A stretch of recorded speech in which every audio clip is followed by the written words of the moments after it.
Welcome, everybody. Thank you, Nico. I want to take care of a little bit of housekeeping before we jump in.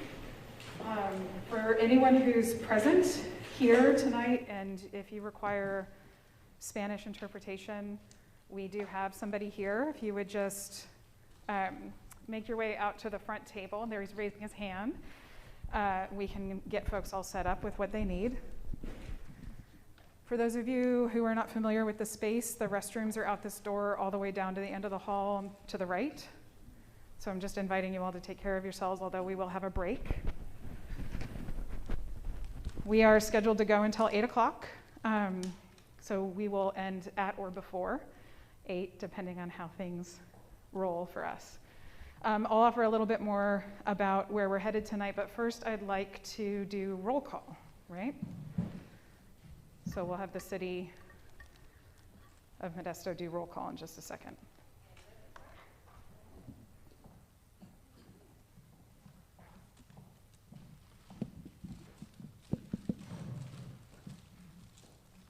Solange Altman. Aaron Anguiano.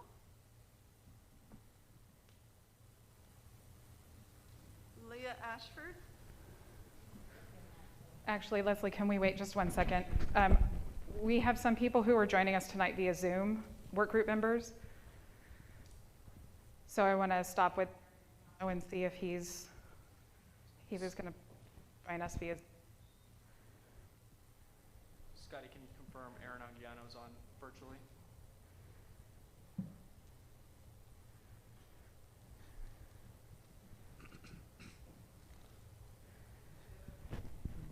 We're just wanting to confirm that Aaron Anguiano is on Zoom, joining us virtually. Is he? Yeah. He is, okay. Leah Ashford. Josh Bridegroom.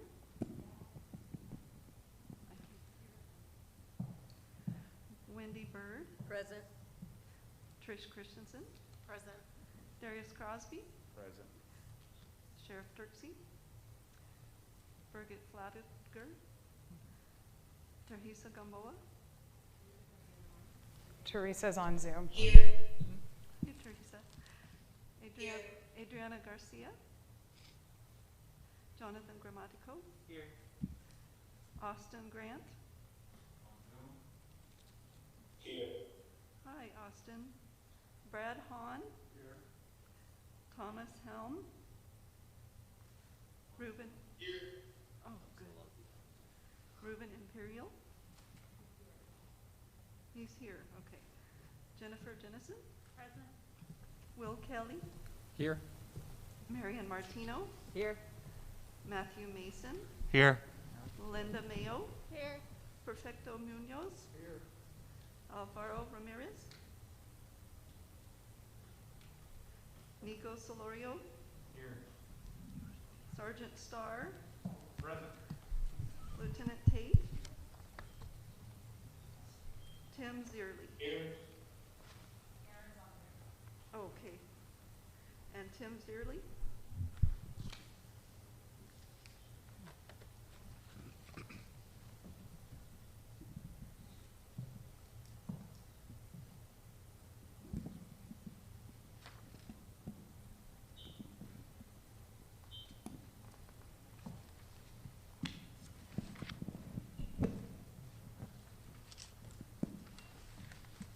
Okay, sounds like we're good. So in a minute, I'm going to invite Mayor Suzwallen to join me up here. But as you might already be thinking, Mike and I invite people to be very patient and flexible with the use of technology tonight. We have 4 or 5 of our committee members, work group members who are joining us via Zoom. So Scotty will be helping us in the back, making sure that they can participate as actively as possible. So just, again, patience with technology would be appreciated tonight. Mayor Zwallen, you want to share some words before we get going?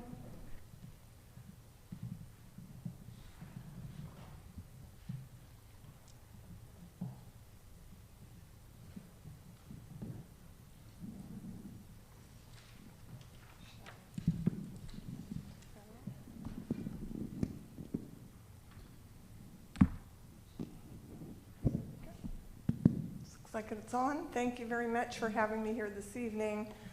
I want to begin by thanking you all very much for joining us today, and a very special thank you to the members of this Forward Together work group. Especially I want to welcome our 4 new community members and a representative from the Black Student Union, Austin Grant. So you are partnering in an important and necessary work, assessing the very complicated issue of public safety and policing. Your efforts over the next several months will result in recommendations to our City Council that will undoubtedly reflect our desire to be a safe, equitable, and welcoming community. To be successful, this committee will have to stay committed to your purpose.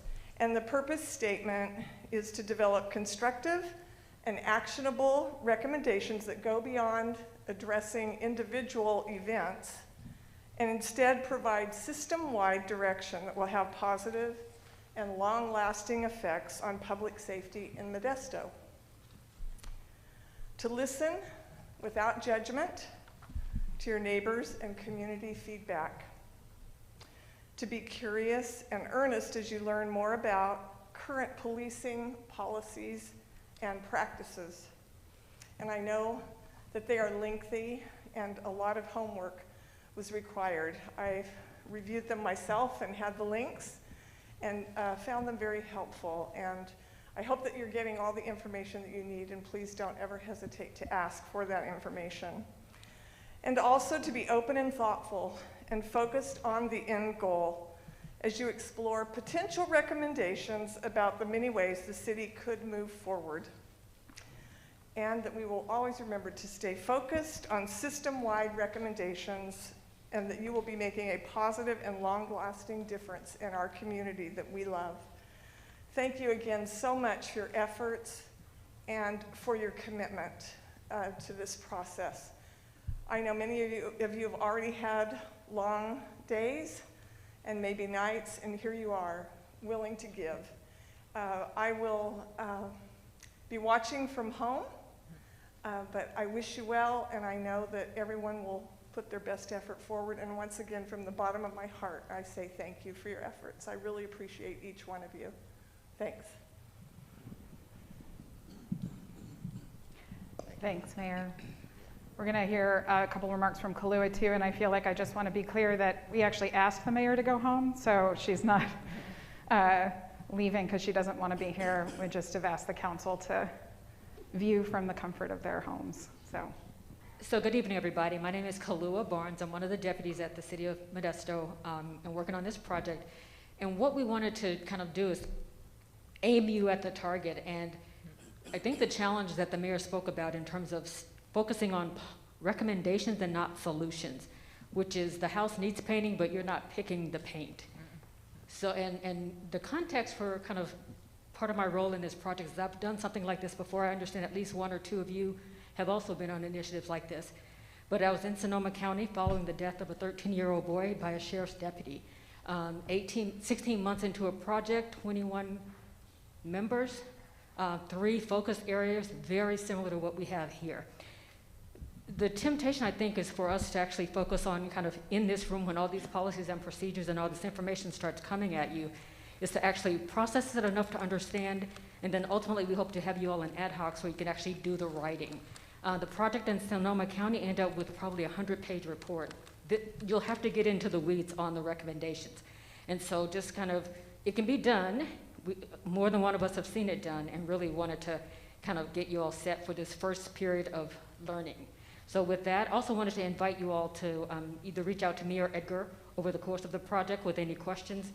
And if you haven't already been there, the website has all of the stuff that's in the binder loaded, and we will continue to update that information to try to keep it as up to date as possible. So thank you for being here, and have fun listening to policies and procedures. Okay, so a couple things about where we're headed, and I'm going to turn this over to Mike, and then we'll do public comment. But our intention tonight is that after public comment, we'll go through the process of electing a chair and co-chair, or vice chair, excuse me, for this group.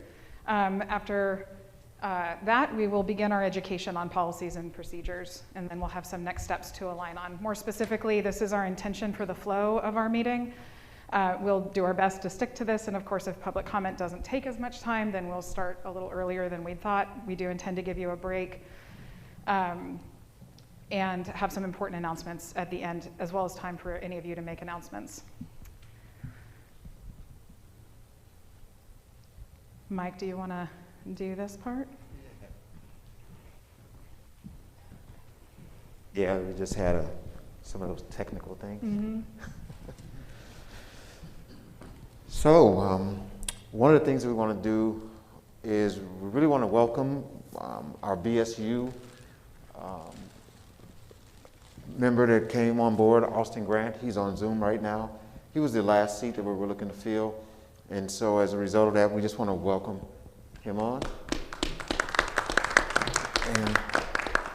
And as customary, we usually ask our work group, you know, who do you bring in the room with you? And so I don't know if Austin can unmute himself and share with us, Austin, who you bring in the room with you for this work group.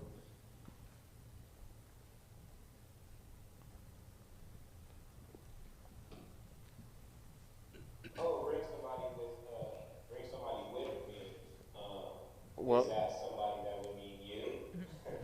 No, when we talk about who we bring, when we think about who we bring in the room with us, each one of us bring people with us that we represent, that we speak for, that we have a sense of responsibility and accountability for. And so as we went around the room, you wasn't present, so I understand the confusion in that language. But when we think about that, you know, we have our chair, and our chair represents individuals that are not here but are here because we're here. We speak for them. Who do you speak for, Austin? Who comes in the room with you? Yes, sir. Black Student Union. I'm here representing Black Student Union. That is actually the African Americans that are actually in high school that actually participate in different activities and actually learn about themselves as well and actually learn how to run an actual organization. I'm representing a lot of those kids, and also I'm representing UBSUC, the Central Region. I'm also representing them as well. We have regions also in the North, the Central, and also the South that actually do the same thing and actually cover different BSUs around those regions. Currently here we have Modesto City Schools, we have the Turlock region, we have others. And I believe that we need to see at the table so we actually know what's going on. And as young people of the new generation, we have to be able to have a voice for ourselves and actually say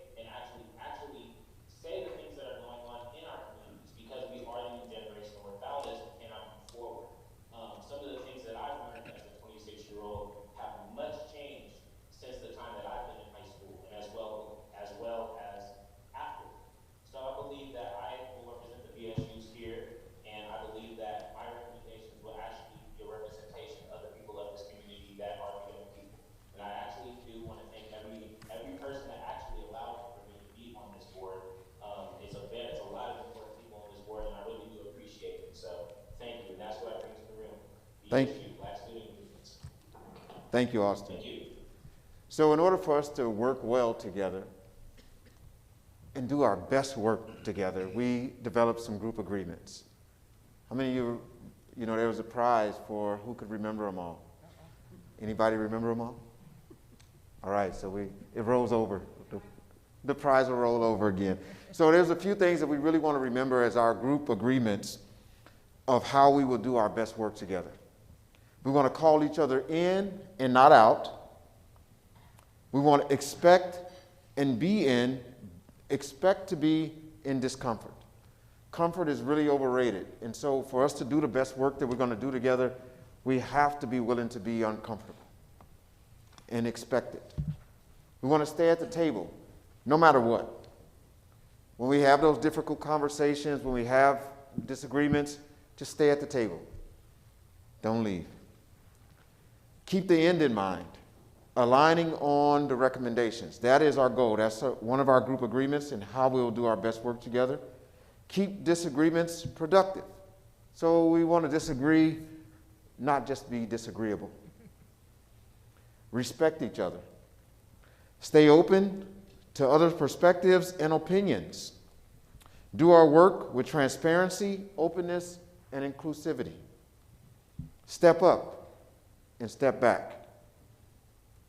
Be patient and flexible. We really need this one, especially when in regards to technology and with each other, to stay patient and flexible. And last but not least is make room for and be curious about other people's ideas. So one of the things we really want to reiterate is that these group agreements are living. They're moving, they're breathing.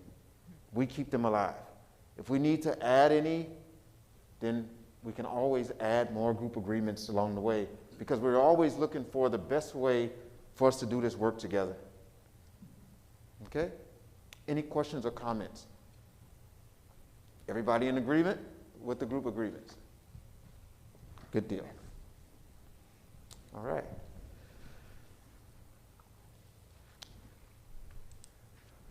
So we're going to go ahead and do public comment. We have some members of the public here. Folks could raise their hand, and for our friends on Zoom, if you could raise your hand if you plan on making public comment this evening.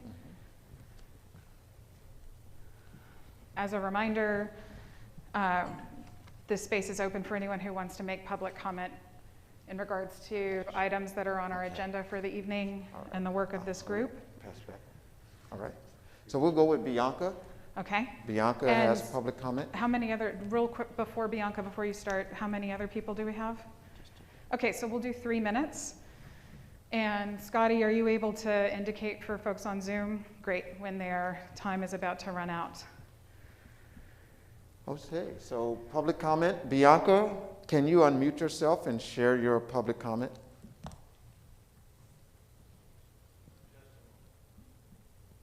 Just a moment. And we want to reiterate that there's other ways for you to share your comments also. So if there's a time when you don't have a comment right now, there's other means in which you could share your comment. We really care about what the community has to say. So, use those other methods as well, which is online. We got an email address. And Bianca, you're able to unmute yourself now? Yes, thank you. Can you hear me? Yes, ma'am. Great, thank you. Good evening. In light of the coming National Day Against Police Violence on October 22nd, I'd like to take a minute or some time of my allocated time to take a moment of silence as we remember the loved ones who have been killed, brutalized, and falsely criminalized by the police department, not just in Modesto, but across the country.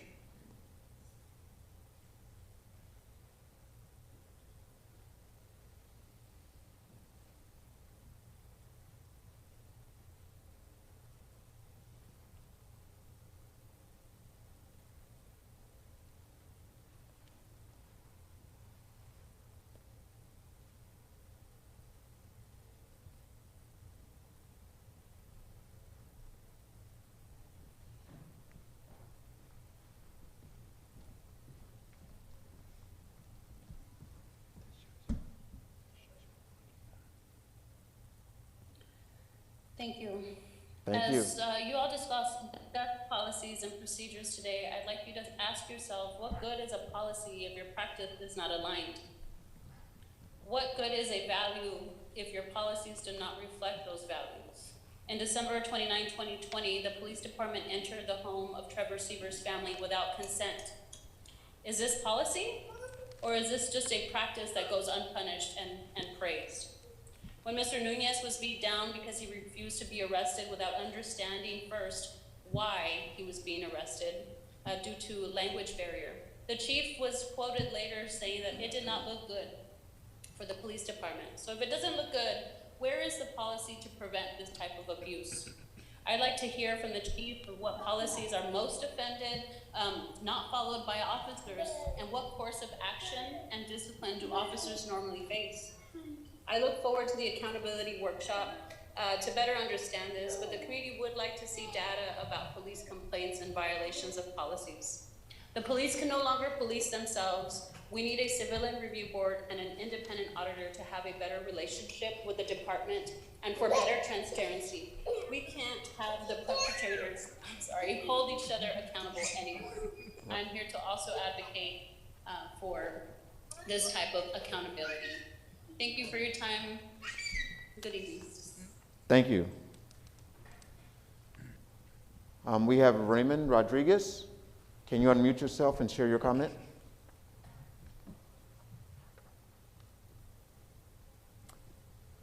That is Raymond Rodriguez. Yes. Good evening.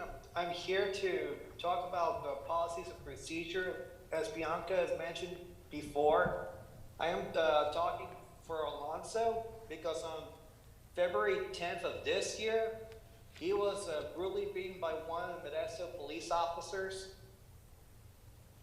And he was unfairly arrested due to a language barrier when the officer came in, and Alonso told him that he's gonna ask him why. The officer started beating him. And there are videos from the officer's body cam to Alonso's sister's phone video. And this is gonna be a trigger warning for everyone, but it's dramatic, it's brutalizing, it's violent. And there are 3 other Modesto police officers and a sheriff's deputy who hopped on the violence instead of like intervening and stopping the violence. Have you all heard about the Kyle Vincent, the incident from Aurora, Colorado? The officer now is facing charges, and I'm asking you why the officers involved in Alonso Nunez's violence, the brutality case, was not being held accountable, and what policies they violated, and why they're still not being held accountable, even though I was assured that they're still being investigated. But I haven't heard nothing yet. So I'm asking you all, you need to start watching the videos again and find out what policies the officers violated, because obviously they violated so many policies on arrest as well as cultural sensitivity, treating Alonso with dignity and respect, as well as respecting his civil and constitutional rights. This is unacceptable. This is the reason why marginalized communities have total fear of the police. And this is a perfect opportunity to discuss what policies and procedures need to be updated, as well as holding officers accountable. That's all I have to say. Thank you. Thank you. Thank you. Your voice is important. Is there any other public comments? Please raise your hand.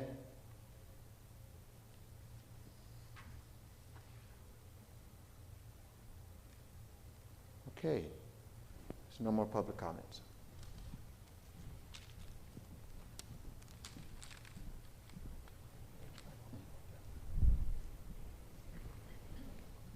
Okay. So the next thing for us to do together is appoint our chair and vice chair. So we had nominations open since our first meeting, and I believe they closed on October 11th.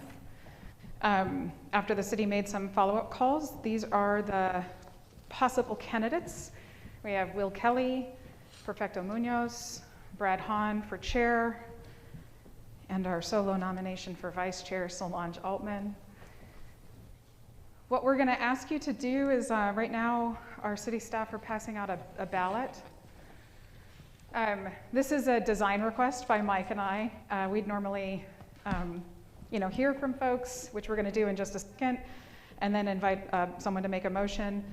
We're going to invite our candidates to talk for no more than a minute if they want to offer some reflections or comments about why they think you should consider them. Then we're going to invite you all to indicate who you would, or with the use of your ballot. And those ballots will be read out loud, but we're hoping that it'll give us a sense of where the energy is and what people are thinking, and avoid any of that groupthink stuff that sometimes happens. I feel like my microphone is going in and out. Okay. So what I'd like to do is ask those who've been nominated to share a few remarks, and I'll just go in the order that they are on the slide. So Will Kelly, would you like to just share a minute? Absolutely. Can you hear me? Is this working? Yeah. Yeah, lean in. Okay. My name is Will Kelly. I'm on this committee representing the Stanislaus Tuolumne Central Labor Council. And fundamentally what I want to say is I view the position of the chair as a service to the rest of the committee, to make sure that there is a open process where everyone's voice is heard, to, along with staff and the facilitators, plan ahead and make sure that we're making progress towards consensus on productive recommendations that the city can implement. Like everyone in this room, I'm very invested in the success of this committee. I guess what I'll say for myself is I have the time and energy to engage with staff and the facilitators, to think ahead a little bit, and I think most importantly to be accessible and communicative with everyone on the committee. I have some experience with local government, and we all know how easy it is to get tangled in process. I think by understanding clearly, all of us, what the process looks like, we can stay focused on our work. I also just wanted to mention I have some experience in a different community with a process that has some overlap with our subject matter, so I have some foundational knowledge that I think will be helpful in understanding what options are before us. We have several other excellent nominees, and I'm sure we'll be in good hands no matter what. I'll just say it would be an honor to serve, and regardless, I'll work as hard as I can to make sure we're successful in this effort. Thank you. Thanks for starting us off, Will. Perfecto Munoz, did you grab yourself a microphone? Yes. And I'll start doing the little walk towards you thing I did to Will. All right. When we're Yes, my name is Perfecto Munoz, and I'm also very interested. It's not on? I'm also very interested in being involved as the chair. What I bring to this group would be the listening voice as well as the guidance of the group. I think that in order to be effective, you also have to be a shepherd, someone who moves the group along so they understand the policies and procedures that they are planning to implement and how that affects the community as well as the police. I believe that my involvement will be able to say that there's trust between what happens and how we move forward. And with that, I think that I would be a good candidate. I would be responsible, sensitive, humble, and willing to make sure that everyone on this table has a voice, as well as those that are those that call in. So with public comments. So thank you. Thanks, Perfecto. Brad Hahn? You ready? I am. Started the timer. Okay. Is this on? Okay. I joined this group because I was concerned about that we would be able to come up with a statement that really reflected the community, and I've been concerned all the way along that we are making conclusions about what the outcome is way before we've even discussed it. So I've got a vast experience about dealing with very difficult issues and consensus. I've been Citizens Advisory Redevelopment Commission started when half the people in the room weren't even born, so it's been a long time. I've been on BZA and LAFCO City Council for 8 years, and chairman of Focus on Prevention, and president of Modesto Neighborhoods, and I really want this to be something our community can use, and I want to be sure that we come to the conclusion that's the best for everyone, and I believe we're all going to be sort of uncomfortable with the conclusion, because that's when it's successful, that we've all kind of compromised in a good sense to come to a conclusion that's best for our community. Thanks, Brad. Solange?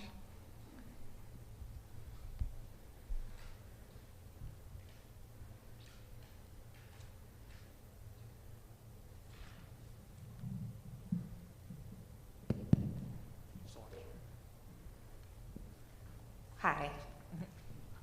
I wanted to be part of this committee because I think there's been a real breakdown of trust. People don't trust the police, and the police don't trust people anymore. They're afraid of them. Both sides are afraid of each other.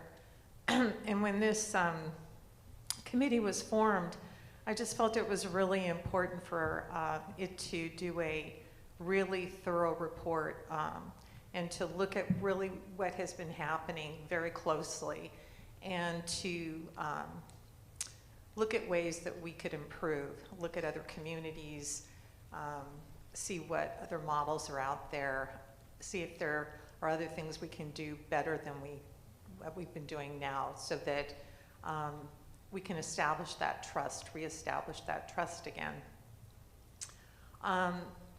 You know, I'm going to go back to what I bring to the table. I worked with immigrants for more than 25 years, and in the course of working with immigrants, I always had to review their criminal history with them.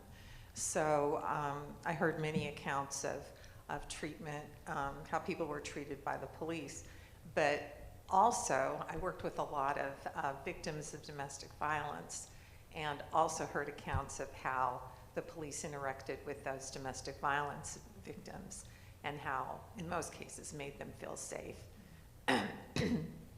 So I've seen different perspectives, and also I served as a school board member for a brief period a long time ago, and at that point we had the Police Activities League that worked closely with kids to help them stay away from gangs, and that was a really positive thing. Anyway, I want to be part of this because I have these legal skills. Years ago, I actually worked for a legislative committee, and I know what a report like this should look like. We need to make certain findings and then make recommendations, a series of recommendations. And those recommendations, if we do a good job, are going to be based on the evidence that we have that's been presented, and the recommendations will be thoughtful and geared for our community. I have time. I'm sorry, I've gone way over. That's okay. Anyway, I have time. I'm retired, and I have time to devote to this. I'm an in-the-weeds kind of person, and would very much like to be involved in writing the final report. Excellent, thank you so much. It's been brought to my attention that you also have Thomas Helm on your ballot, and he has withdrawn his name for consideration, so it is just the ones that you see up on the slide, those that we've heard from this evening. So what we'd like to do now is actually open it up for public comment. Once again, if you're joining us via Zoom and you'd like to make public comment in regards to this agenda item, we're inviting you to do that. And for anyone who's joining us in the room, you're also welcome at this time. So we'll wait a minute. Yeah. So if there's anyone that has a public comment, please raise your hand if you're on Zoom or in person.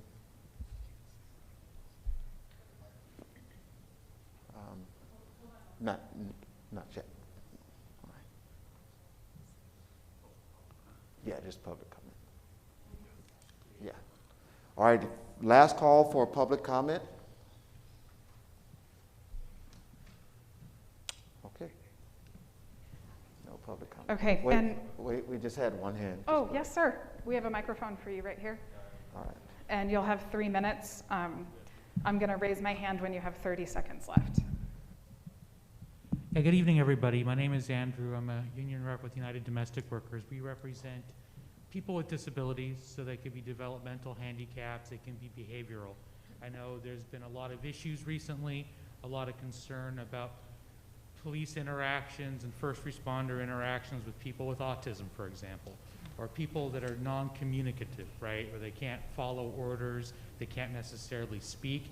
And so that is a concern that we have in the community. I know Astrid often speaks about this quite passionately when she's here.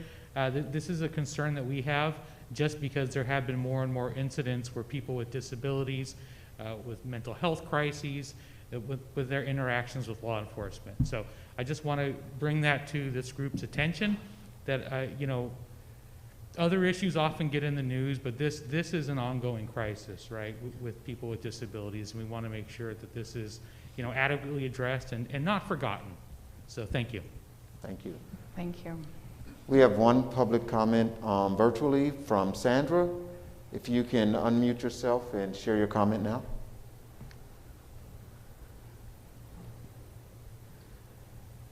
Yes, my name's Sandra De Alquaz, and I've lived in this area, oh boy, a little over 30 years now.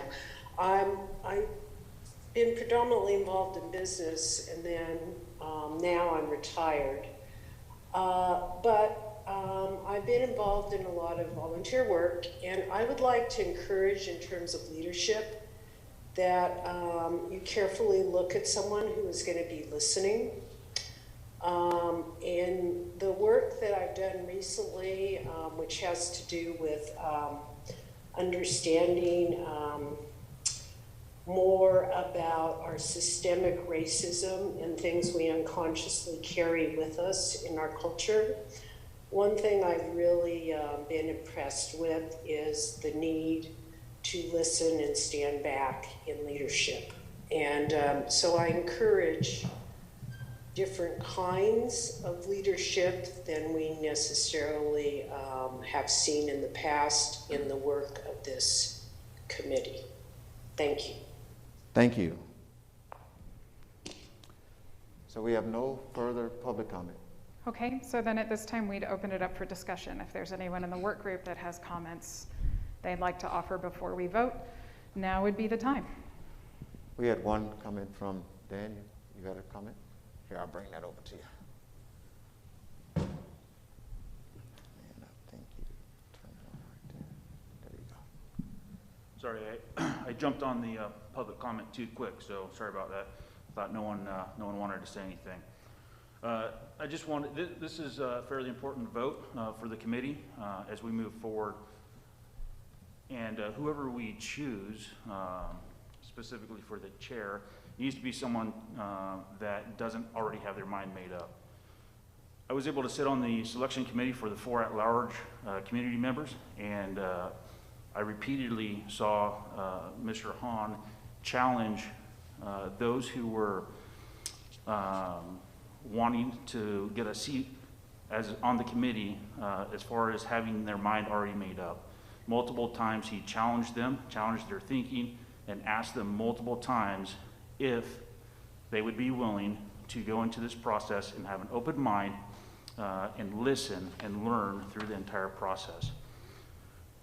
I believe that I may be speaking out of turn, but based on some things that I've heard and observed, I believe that Will potentially already has his mind made up. Mr. Munoz, I don't know you, but I'm just concerned that whoever we select is open-minded and willing to listen to every bit of information as they help continue to move this group forward, and that they're not closed-minded. So I just share that with the committee. Thank you. Space is still open for work group members to make statements, and I'm going to rely on you, Scotty, to let us know if we have people on Zoom from the work group who want to say something. Yes, Wendy. Thank you. I think that when we look at the role of the chair and the vice chair compared to what they're expected to do in those positions, I think in the end what will come clear, regardless of personal opinions or whatever, is the data and the information. And so I think that any one of these candidates could fulfill that role.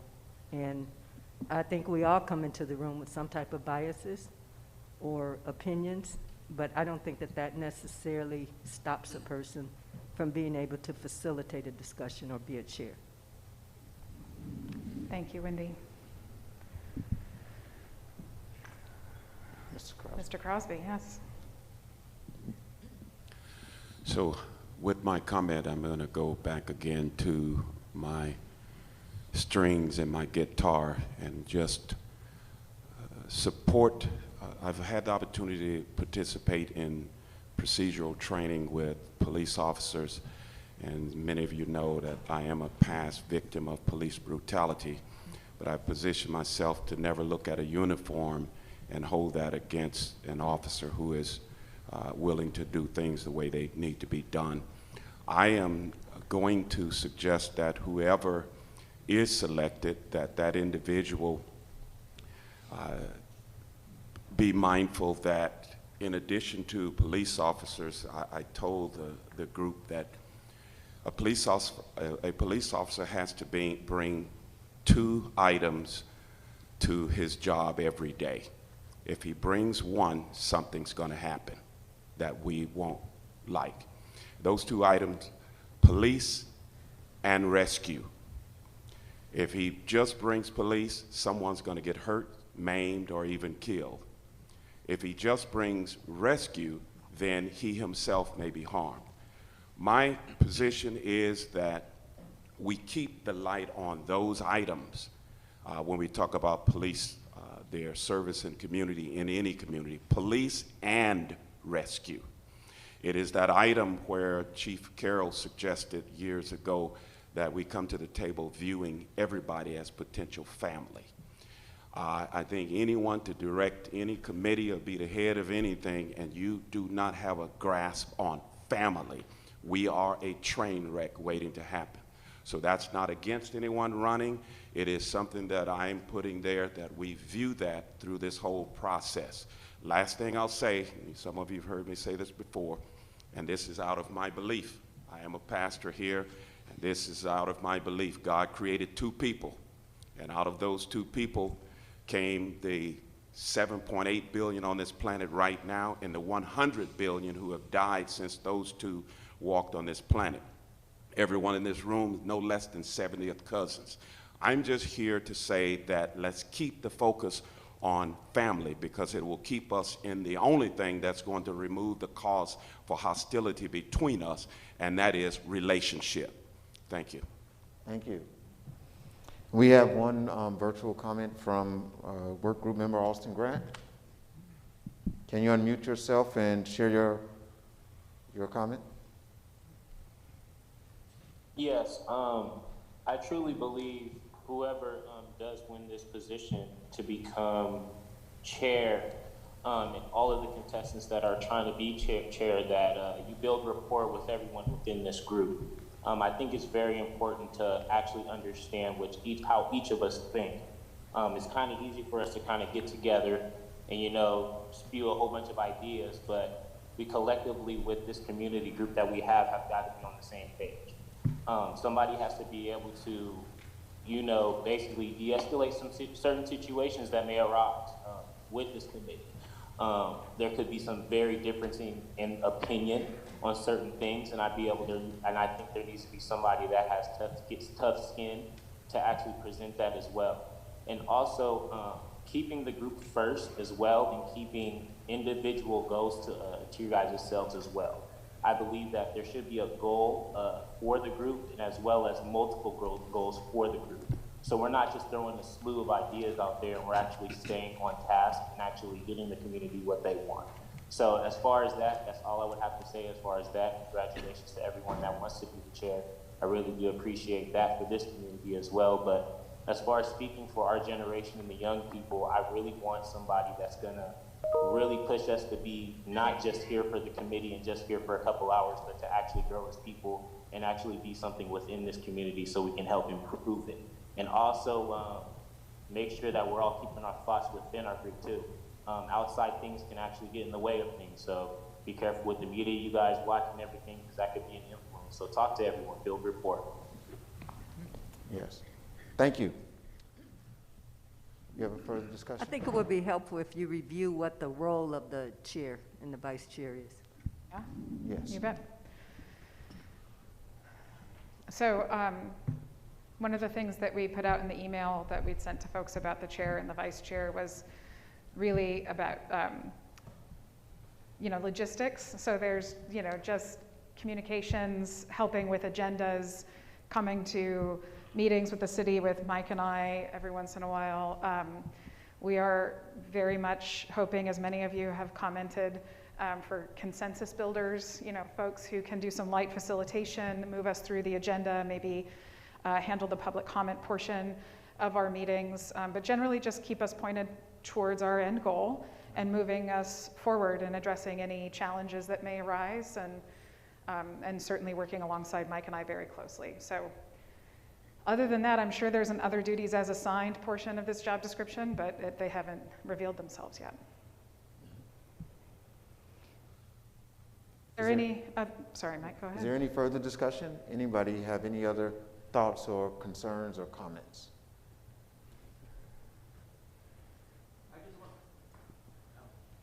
Yeah, no, you can click it on. Yeah. You got it. Can you hear me? Yeah. I just want to remind people that biases do work both ways, and I think putting someone else's position out there when it's not even speaking for yourself, I don't think helps anything. So just keep that in mind, that kind of putting people's stating what other people that they've already had their mind made up doesn't help the group at all. Biases do work two ways. And also, when looking around this room, I don't think this is a perfect snapshot of what Stanislaus County is and what Modesto is. And so I would like to see somebody be the chair who is a representative for the people that we represent in our county. And I really do think there's only one choice for that, so. Thank you. Okay, it sounds like we have one more person on Zoom. Thomas Helmwork, group member, if you want to unmute yourself.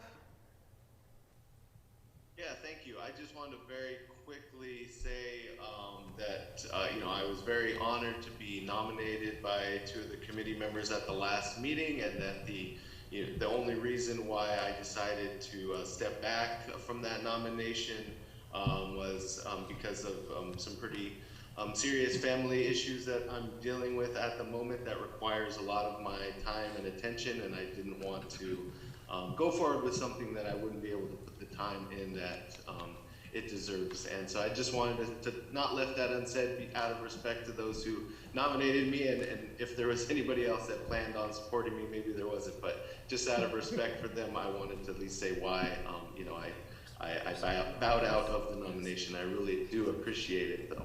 Thank you. Thank you, Thomas. Is there any other discussion before we go ahead and go to a vote?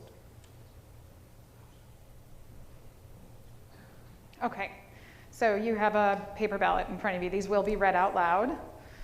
For those of you who are on Zoom, you have an email with some instructions about how you can make sure that we know what your vote is. So if you haven't looked at that already, we'd invite you to look at that now. We will come around and collect those ballots and give them to the city. And again, this isn't, this isn't our vote. This is to take a pulse and just get a sense of what folks are thinking in this moment, and then we'll entertain a motion.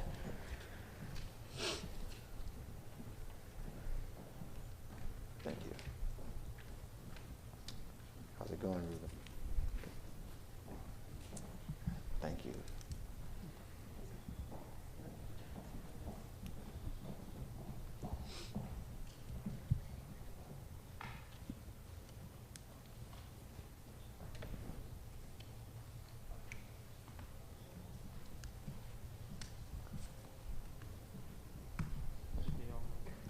Yes.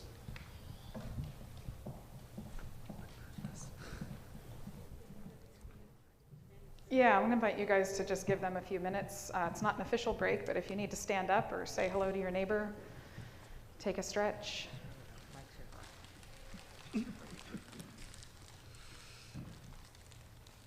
Perhaps I'll also use this time to just let people know that by the end of the meeting today, we're gonna once again give you a chance to identify which ad hoc groups you might wanna participate in.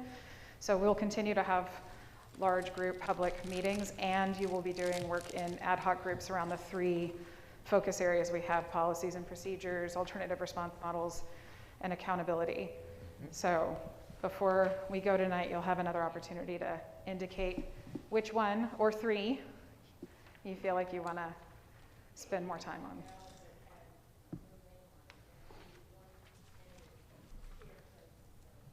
Okay, so we have one person who made a vote. We need a name on there. It was a folded ballot. All right. And if you can vote for the other position as well, if you don't mind. Thank you.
Thomas Helm, you raised your hand again.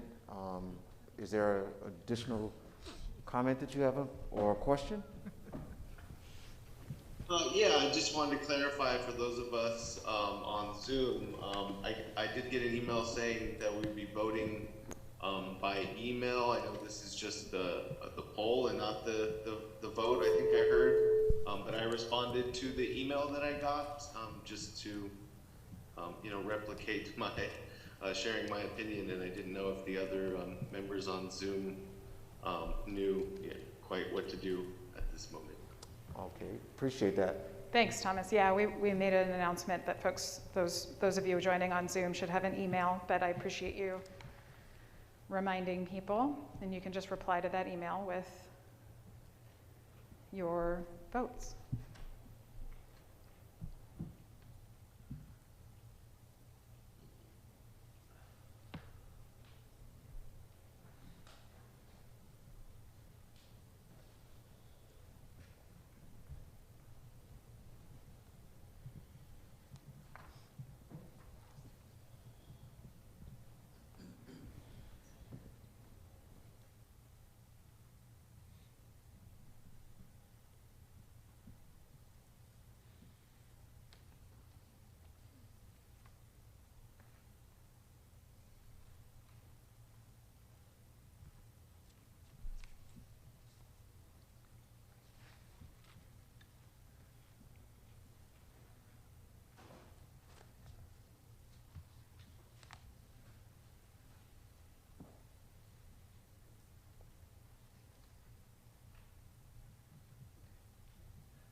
Thank you all for that patience and flexibility tonight. We reiterated that a little earlier, so we're having to use a heavy dose of it. It's a good time to stretch your legs, though, if you need to stand up for a minute.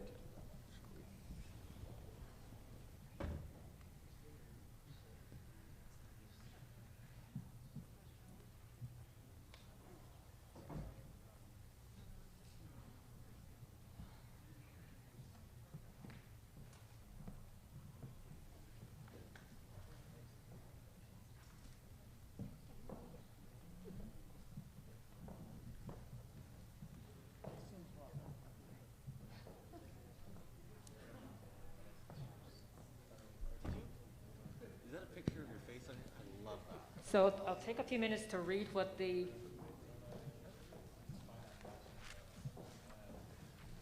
votes were.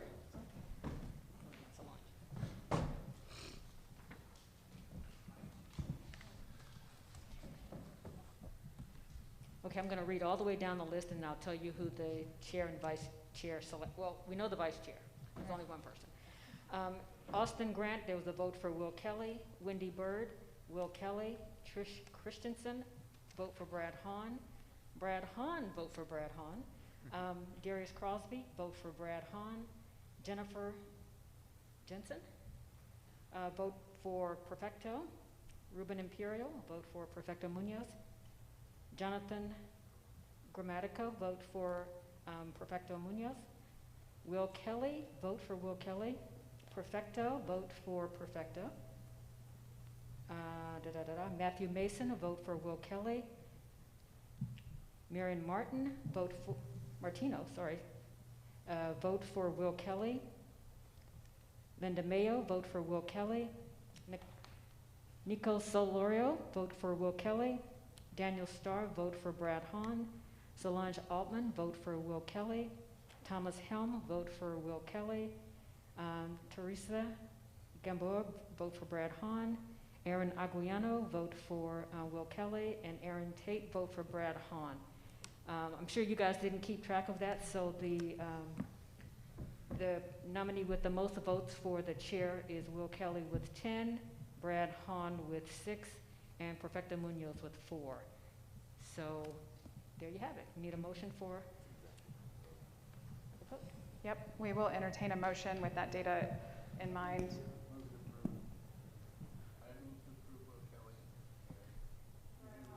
Brad Hahn has made a motion to approve Will Colley and Solange Altman as chair and vice chair respectively, and Matthew Mason is seconding that motion. Edgar, will you take, or would you like me to say the names? And all right, Edgar's going to take roll.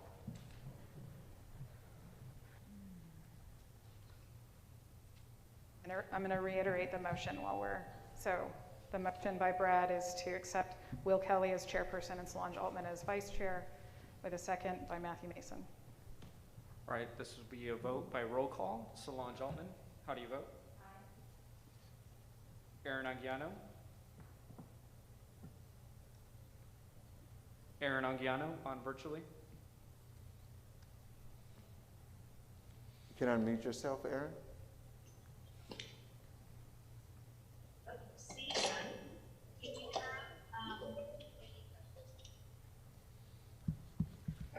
Aaron, that's okay. We'll come back to you. I'm here. Hello?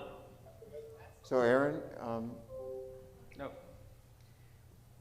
Wendy Bird? Aye. Trish Christensen? Aye. Darius Crosby? Aye. Teresa Gamboa? Aye. Jonathan Grammatico? Aye. Brad Hahn? Aye.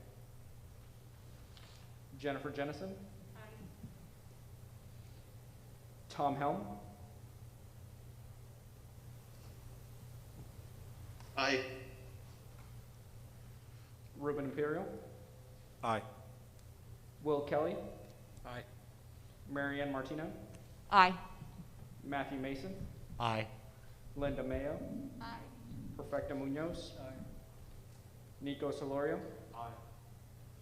Dan Starr? Aye. Aaron Tate? Aye. Thank you.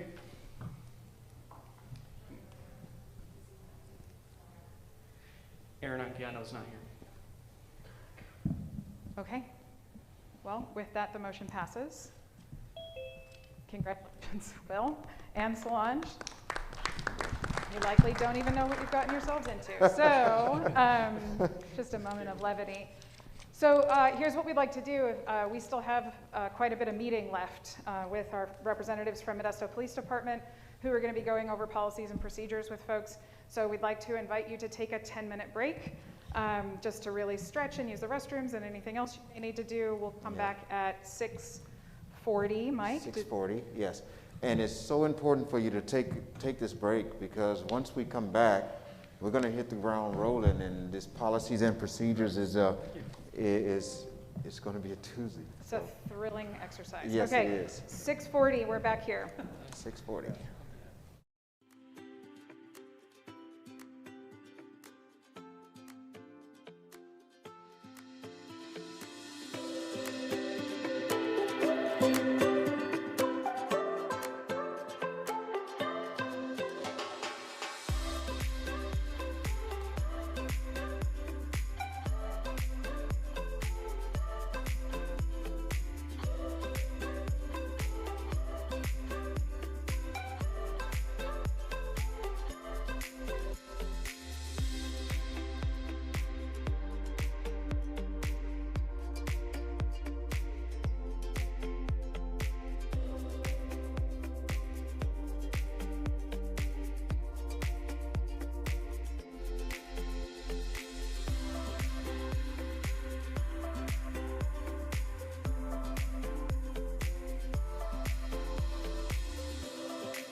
people a chance to take their seats.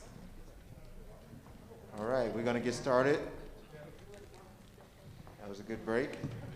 We've also been made aware that some of you are cold, and that is being worked on. That way we stay awake.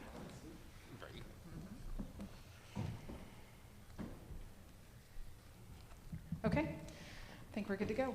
Good to go. So the rest of our meeting is our first dive into policies and procedures. As a reminder, the invitation is for us to try to understand and assess whether Modesto Police Department has policies and procedures that support safety, fairness, and equity throughout the department and community.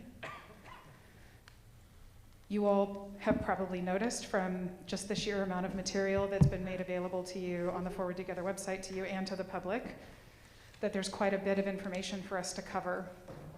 So just a couple logistical things, and then I'll invite the chief up to introduce our speakers.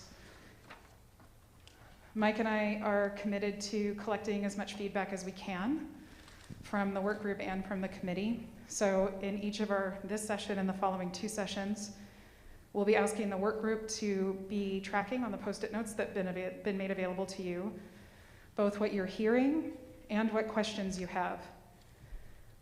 The reason that we're doing that is because if you can track a little bit about what you're hearing, it helps us to understand where things might be getting lost in translation, if there are things that we're not covering effectively, or that might be getting confused. And then as an opportunity for you, you can track your questions, and that will inform what kind of data and information we offer to you next, either through the Forward Together website or in our ad hoc groups and so on. There's so much material in this section in particular that you are going to get a presentation right now. They're going to go through a lot. So we're inviting you to use the Post-its to track themes that you're hearing and what questions you have. Yes?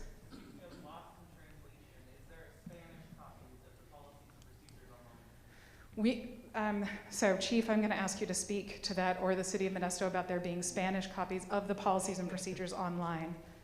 Thank you. I'll respond with what I know, and I can be corrected, or Kalua. So we're going to track themes and questions? So we have what has been made available are the policies and procedures as they currently live, which means they're not currently in Spanish. Thank you for asking that question. And we are currently continuing to work on having an interpreter here and translating the documents. So I appreciate that question. Yeah, and when we talk about tracking, it's about, like, if you're listening and you hear a question comes to your mind, you know, sometimes our natural reaction is just to raise our hand and ask that question. We're asking for you to write that down. Write that down. If you got a thought, or if you want some more clarification, write that down on your Post-it note. Because we want to get through as much of the information as we can. And I want to reiterate, opportunities like this will require us to reflect back on those group agreements, where we can listen to and experience each other's ideas without being offended by it. And so we want to hold space for each other as we go through this process together.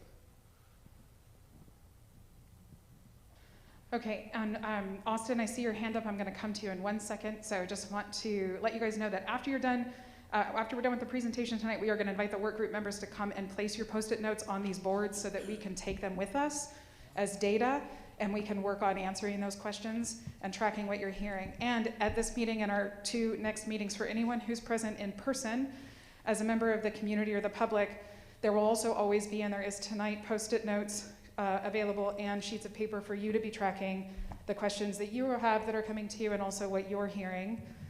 And for those who are joining us virtually, we invite you to use the Forward Together website as a way to also respond to what you hear during these presentations, what you're hearing and what questions you have. So with that, Austin Grant, would you unmute yourself and come on in? Yes, I just had a question for the people that are actually via Zoom today. Is there any way possible that we would put our questions in the chat box and somebody can take notes for us, so we can put it on the Post-it, so our Post-its can be tracked as well? Yeah, so because of the format, there isn't really a chat box that you can use, but we're inviting you to use that. Like, you can very much use the email address that you used to submit your vote tonight. And you can certainly email Kalua or myself or Mike or Edgar directly, and we'll make sure that it all gets included. Absolutely. Okay, so. Thank you very much. You're very welcome. Without further ado, I'm going to pass this over to the chief, and just reminding you all for the next bit of time, track what you're hearing on your Post-its and what questions you have. Well, good evening. Brandon Gillespie, the chief for the City of Modesto and police chief. And again, well, I just want to start out by welcoming everybody tonight and thanking you all again for your commitment to be part of this important Forward Together initiative that we have here in the city. Before I introduce the two speakers tonight, I'll start out by saying and you may imagine, and Kate and Mike kind of alluded to it, is to put on a presentation like this is definitely a bear in the time that we have to make sure that we can make sense of something and provide you with an overview of our policies and procedures as it states up here to support safety, fairness, and equity throughout our department and the community. So that's what we've tried to do tonight, and put together something that can show you the important policies and procedures that we have to make sure that we're policing in a fair, equitable manner throughout our department and our community. So I'm sure there'll be lots of questions for you to write down on the sticky notes, and more information maybe that we can provide at another time. Just like the information that was provided to you with all the policies and procedures, I mean, we could spend our time probably talking about two, and we don't want to do that. We wanted to try to give as good of an overview as we can of what policies and procedures we have to accomplish this goal. And so that's what we're going to present here tonight. So the two presenters we had, Aaron Tate is a lieutenant with us who's actually on this committee. I know he's on Zoom via Zoom tonight, was not able to make it in person due to some other extenuating circumstances. But he did help in putting this presentation together, so I'm sure Aaron can pop in and help with any presentation needs that be. But the two people that we do have here tonight are Captain Ivan Valencia, which is right here. Ivan has been with our department for 21 years full-time, and so has an extensive history of what goes on in our police department, the policies and procedures, and he currently oversees our operations division, so our patrol division of our department. Also have Lieutenant TJ Moffitt, who has been with our department for 15 years, and so again, very well versed in what goes on here at the police department, and was also assigned for 2 years to our internal affairs division, so has extensive history and knowledge of what goes on in internal affairs, just as Lieutenant Tate, who's again on Zoom, not here tonight, but Lieutenant Tate is our current internal affairs lieutenant for the department. So that's what we'll be presenting, and without further ado, I again appreciate you guys taking the time to listen to all this and trying to help so we can make sense of it for you. And without further ado, I'll turn it over to Captain Valencia. Thank you, Chief. I should have a mic already, so I wouldn't need the hand mic. But Lieutenant Moffitt and I will go through this. We don't have a clicker. I've got it right here. Perfect. Okay. So just wanted to reiterate what's already been said, and that's thank you for sharing your evening with us so that we can try and provide you hopefully some information that generates some future dialogue. So the first thing that I'd like to share with the group is, again, your understanding and patience as we've tried to condense down 150 police department policies, 92 procedures, case law, government code, penal code. Hey, TJ, I'm sorry to interrupt. Can you move your mic up a little bit? It's a little bit hard to hear you. Sure can. Thank you. Better? Worse? Test. Not great. Not great? Turn that one off and go with this. Sorry, man.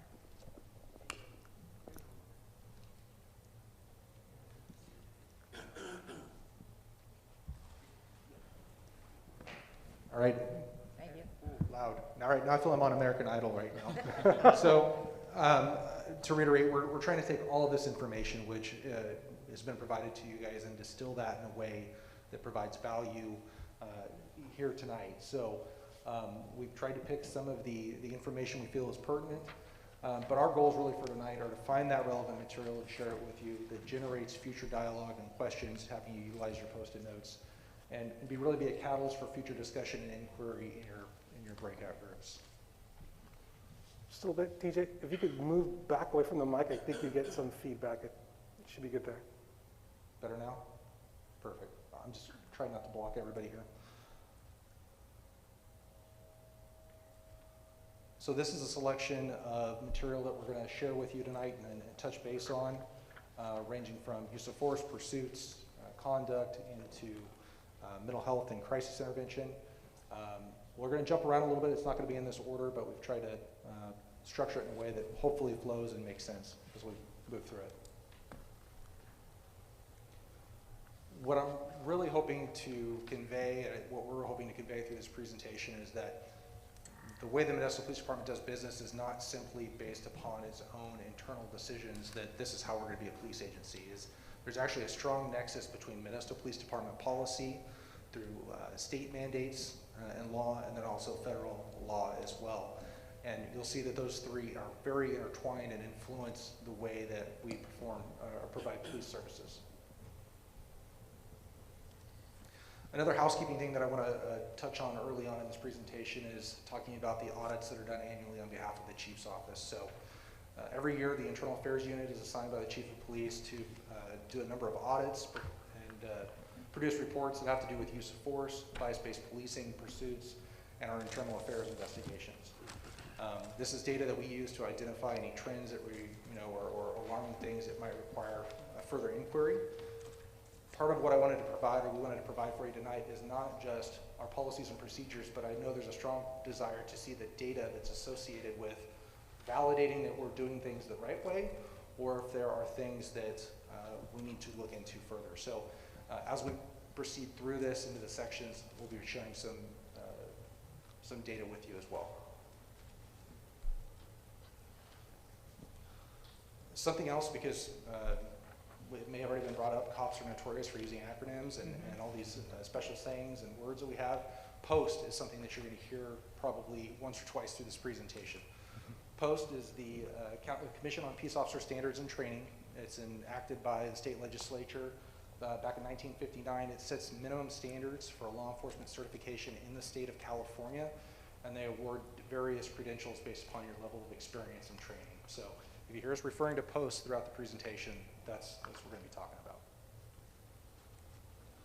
And with that, the first section we're going to go into is crisis intervention and mental health. And within that, policy 418, mental illness commitments. This is the policy that provides guidance to us as to when we have the authority to place someone on a 72-hour psychiatric hold pursuant to 5150 of the Welfare and Institution Codes. The conditions for which we can place someone on a mental health hold, the person has to, as a result of a mental disorder, be a danger to him or herself or other person, or is gravely disabled. Some of the things that we're asking our officers through policy to consider is what's the catalyst for this mental health issue? Are there other mediation or community services that are available? And what sort of resolution and de-escalation techniques can we use when we're dealing with that person that's in this mental crisis?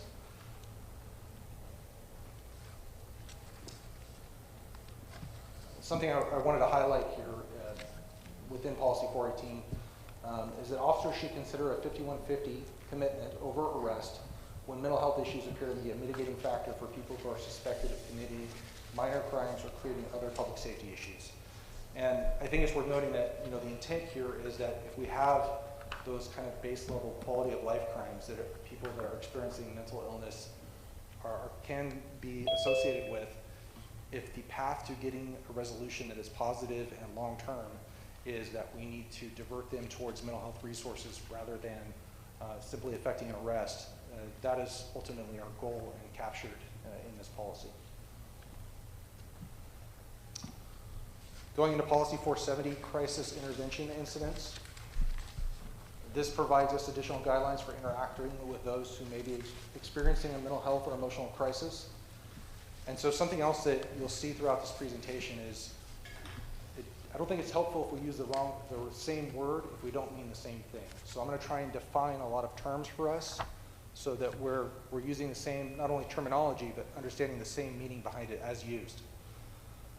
So for purposes of this policy, person in crisis is defined as a person whose level of distress or mental health symptoms have exceeded the person's internal ability to manage his or her behavior or emotions. A crisis may be precipitated by any number of things, including an increase in the symptoms of mental illness, despite treatment compliance, non-compliance with treatment, including a failure to take prescribed medications appropriately, or any other circumstance or event that causes the person to engage in erratic, disruptive, or dangerous behavior that may be accompanied by impaired judgment. I'm going to do my best to not read all the slides like that, but for when it comes to these definitions, I think it's important that we call those out. So there's a number of things that a person, an officer responding to this type of call should be taking into account. We need to assess the situation to see if there are things that make it indicative of a mental health crisis. We need to make sure that we have the right resources and officers. Okay, what am I doing? I don't think Simon Cowell's going to pass me on. We need to make sure that we have the proper tools and resolution and de-escalation techniques to stabilize it as soon as possible. That's the goal here, is to stabilize. We also want to take into account things that may trigger people that are experiencing an altered state. For example, if it's feasible and safe to do so, we may do things like turn off our lights and sirens because those may agitate people that are having a mental episode. We're also going to quickly try and attempt to determine if there's weapons present or available that may have to, in some ways, dictate our tactics.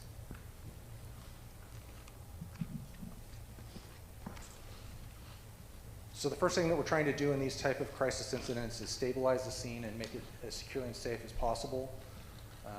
Try and make sure that we're preserving the safety of all participants, the person experiencing mental crisis, the surrounding people, and the officers and emergency personnel that are responding on scene.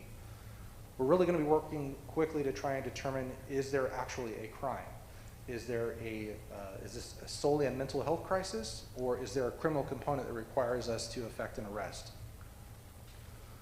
We're going to make sure we're trying to get supervisors on the scene for guidance as warranted.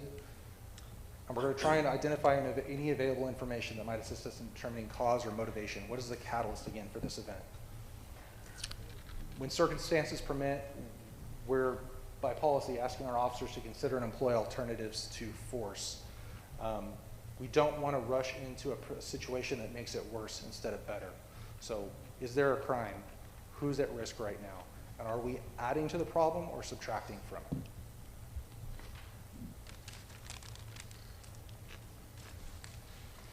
So again, we have this philosophy captured in policy that we're trying to really de-escalate rather than exacerbate a situation. So we're looking at what are our safety considerations, trying to establish a rapport with that person, connect with them on a human level, get their name, share your information, and try and get to that base issue of what is causing that person to be in crisis. We're going to take our time. This is nothing that operates on a clock. So we're going to move at the speed of safety. That's going to get us towards resolution rather than, again, deterioration of the situation. So these are all guidelines that we're providing via policy in interacting with people in these crisis incidents. Some of the data that I anticipate that is going to be a question too is what sort of training are we provided in regards to these type of issues. And so what you'll see here is the post-mandate or legal mandate that requires certain levels and types of training for police officers in California, what that mandate is, what our training looks like comparatively, and what our training plan is in relation to that. So we meet or exceed all training standards at the state level. In addition to the base level training that you see up there, we have approximately 20 officers that have either received a post 40-hour crisis negotiation course,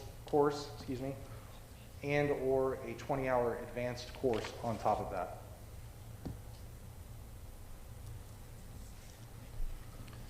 We've really tried to reinforce this idea of talking and getting to the root base level of what a problem is, and doing that and integrating it into our training as well.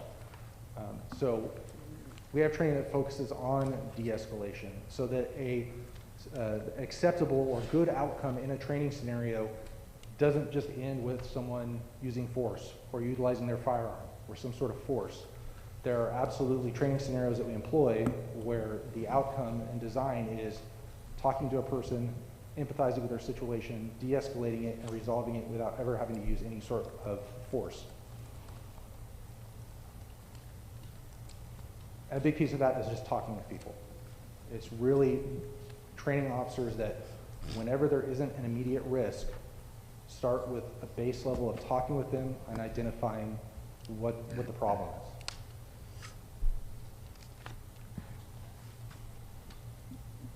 The other thing that we've started utilizing in regards to our crisis intervention training is the use of virtual reality. So Axon, who we have our body-worn cameras and our tasers through, they have a VR program now that allows us to use VR goggles to run officers through virtual scenarios where they see it first from the perspective of the officer, but then also from the perspective of the affected person. So if someone's in crisis having a mental health episode, you watch that same incident from their eyes, you may see that you perceive the officer's flashlight differently. You may have other auditory input that's not being heard by the officer. So it's really trying to develop this idea of empathy and understanding that someone else may be seeing, the situation differently than you are, even though you're both present in the same moment.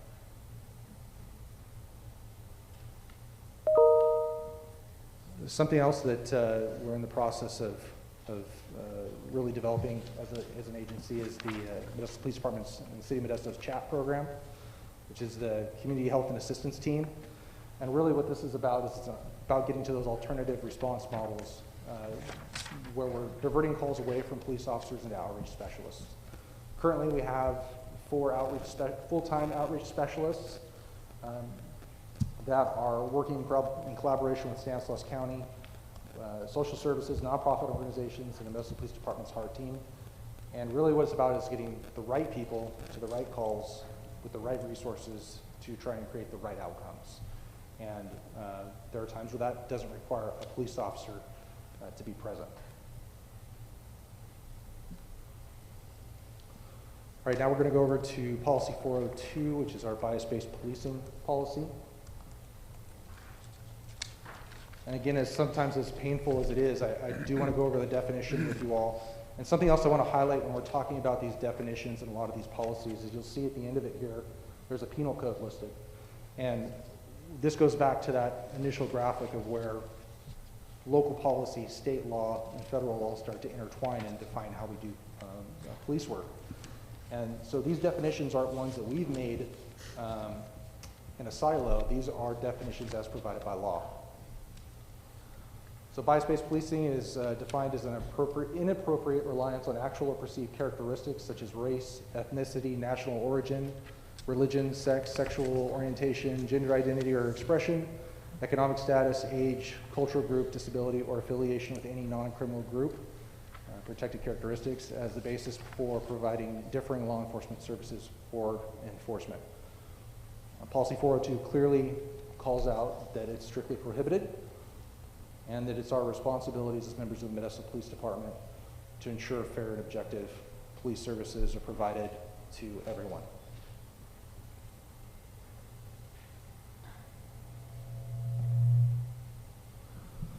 So there's 3 different ways in which we try and ensure that we are upholding our responsibilities under this policy. Those come from the annual administrative audits that we've already discussed. They come from our training, and they come from reporting requirements to the California Department of Justice. So we try and start out right out of the gate with new employees and get them on the path to ensuring that we have the right people promoting the right culture at the Modesto Police Department. So right out of the gate at the Modesto Police Department, people that are hired go to the academy. They get 17 hours of cultural diversity training. They also receive 30 hours of principled policing and ethics training. Once they come and start working at the City of Modesto, they get City of Modesto new employee orientation, where they get additional training on harassment and cultural diversity. Also, every 2 years, additional training is required. Our field training program includes cultural diversity and awareness training for officers and community service officers. Additionally, through legal mandate, they're required to complete a refresher course every 5 years. and receive classroom training every 2 years on principal policing and ethics. In addition to that, as we talked about, we roll this and integrate this type of training into our daily activities, into our briefing trainings, into bulletin trainings that we send out on a regular basis. And as discussed, we are required by law to send to the Department of Justice any data regarding complaints of racial bias against officers is collected and reported to DOJ.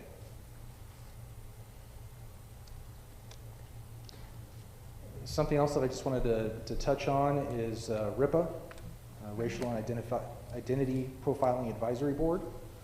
So this is something that was recently established by AB 953 and means that effective January 1st of 2022, there's a requirement where on all contacted subjects, an officer has to report and document what they perceive the ethnicity and gender of the subject to be. This is a California mandate through that assembly bill, and that's all forwarded to DOJ for reporting purposes. The only caveat that I want to share here is there's still a little bit of uncertainty or ambiguity in regards to the implementation of RIPA. So there's the potential that this could be, the implementation of this could be delayed based upon some legal action that is occurring that City of Modesto, Northern Modesto Police Department is any part of, and just by DOJ's readiness and ability to ingest that data.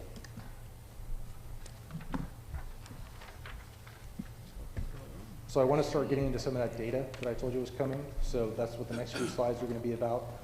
And part of it is just showing you where we stand as a police department in regards to our sworn personnel and how that compares to the overall demographics of the city of Modesto.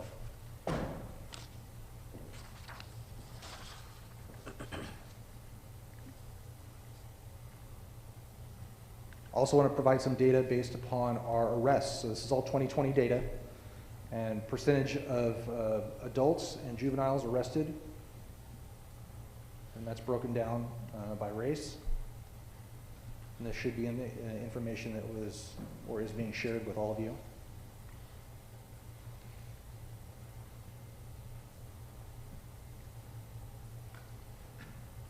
And this slide can be a little bit confusing. What this slide is the race of the suspect based on solely on victim identification. This is not an officer's perception of a suspect's race, but when a person is a victim of a crime, this is the race they reported that subject to be.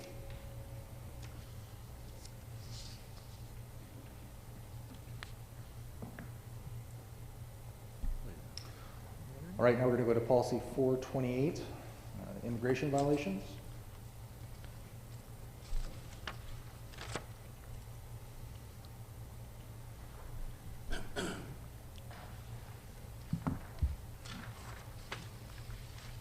So the main thing here to call out is that we are not inquiring into an individual's immigration status for enforcement purposes, and we shall not detain any individual for any length of time for a civil violation of federal immigration laws or a related civil warrant. So civil warrants regarding the immigration status, we are not involved in.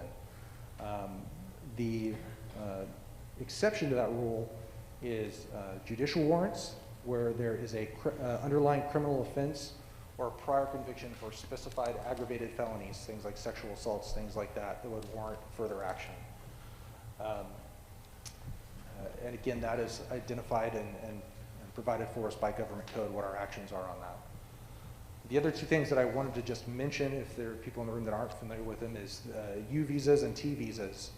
And in an effort to ensure that persons that are victims of crime still hopefully have a confidence to come and engage with us and report those offenses. Those that are victims of certain crimes can apply for and receive a temporary U visa to protect their status while they're seeking resolution. And then also for human trafficking, the T visa is another option that's available to them.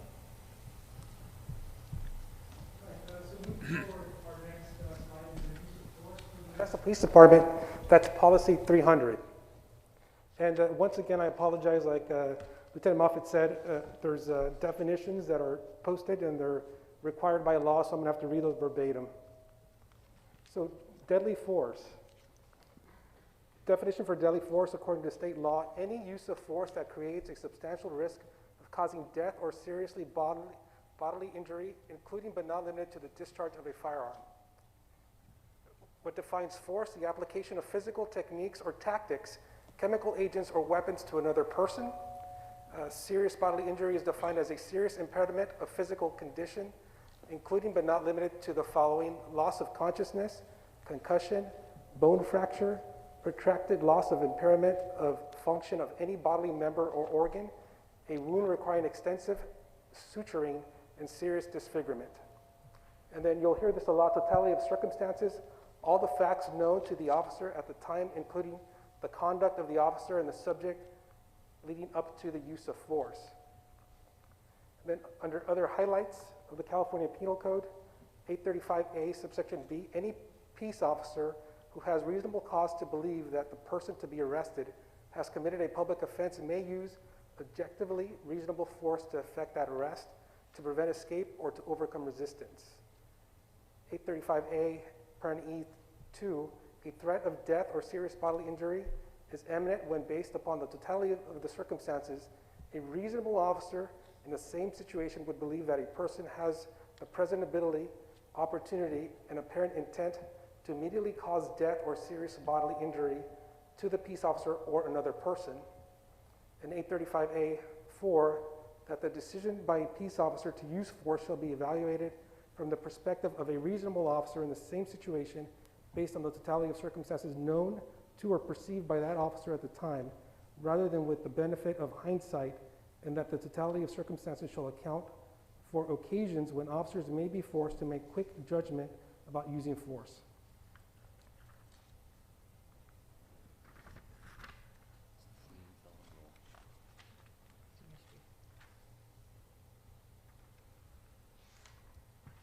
So highlights of policy 300. In our policy 300.2.1, duty to intercede. Any officer present and observing another law enforcement officer or an employee using force that clearly is beyond what is necessary as determined by an objective reasonable officer under the circumstances shall, when in a position to do so, intercede to prevent the use of unreasonable force and promptly report these observations to a supervisor. The next one goes duty to report excessive force. Any officer who observes a law enforcement officer or any employee use force that potentially exceeds what the officer reasonably believes to be necessary shall promptly report these observations to a supervisor as soon as possible or feasible. And obviously our policy goes into alternative tactics with an emphasis at de-escalation and the ability to use other resources to mitigate that situation and avoid using force. Restrictions, carotid and chokehold tactics are restricted per current policy, can only be used in a deadly force situation where all other options are out. There's no other way for that officer to defend himself. It's the last sort. That is still available only in under those circumstances. In 2020, the Modesto Police Department had a total of 59,512 enforcement contacts. There were 244 uses of force incidents, or 0.4% of the time force was used. Each of those incidences goes through a three-pronged review. First, the field supervisor responds, does an analysis, presents his review to a lieutenant. The lieutenant can then agree or disagree with that. And finally, it goes to the division captain, who has final say whether that particular use of force was in compliance with state law, policy, and our procedures. So every use of force is reviewed this way. So there's the policy decision, which is whether the use of force was within or within policy. But all these things are taken into account: law, department policy, physical evidence, suspect statement, witness statements, the police report, photos that are taken of the suspect and the officers, and of course now body camera footage is important when we make those decisions. All use of force incidents are captured in a record management system. So anytime an officer has 6 or more uses of force during a 12-month period, it generates an automatic alert. That alert goes through the same vetting process, which is the supervisor, the lieutenant, and the captain.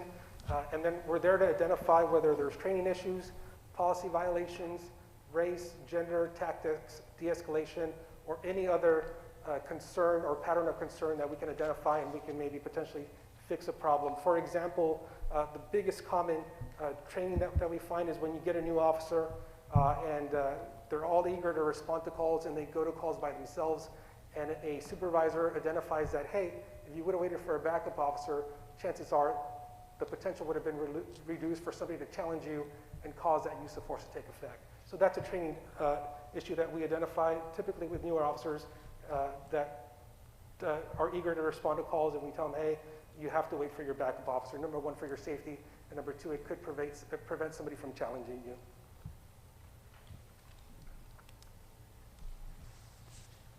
These are calls for service where a force was used. On the bottom, you see different categories like traffic stop, disturbing the peace, mental health.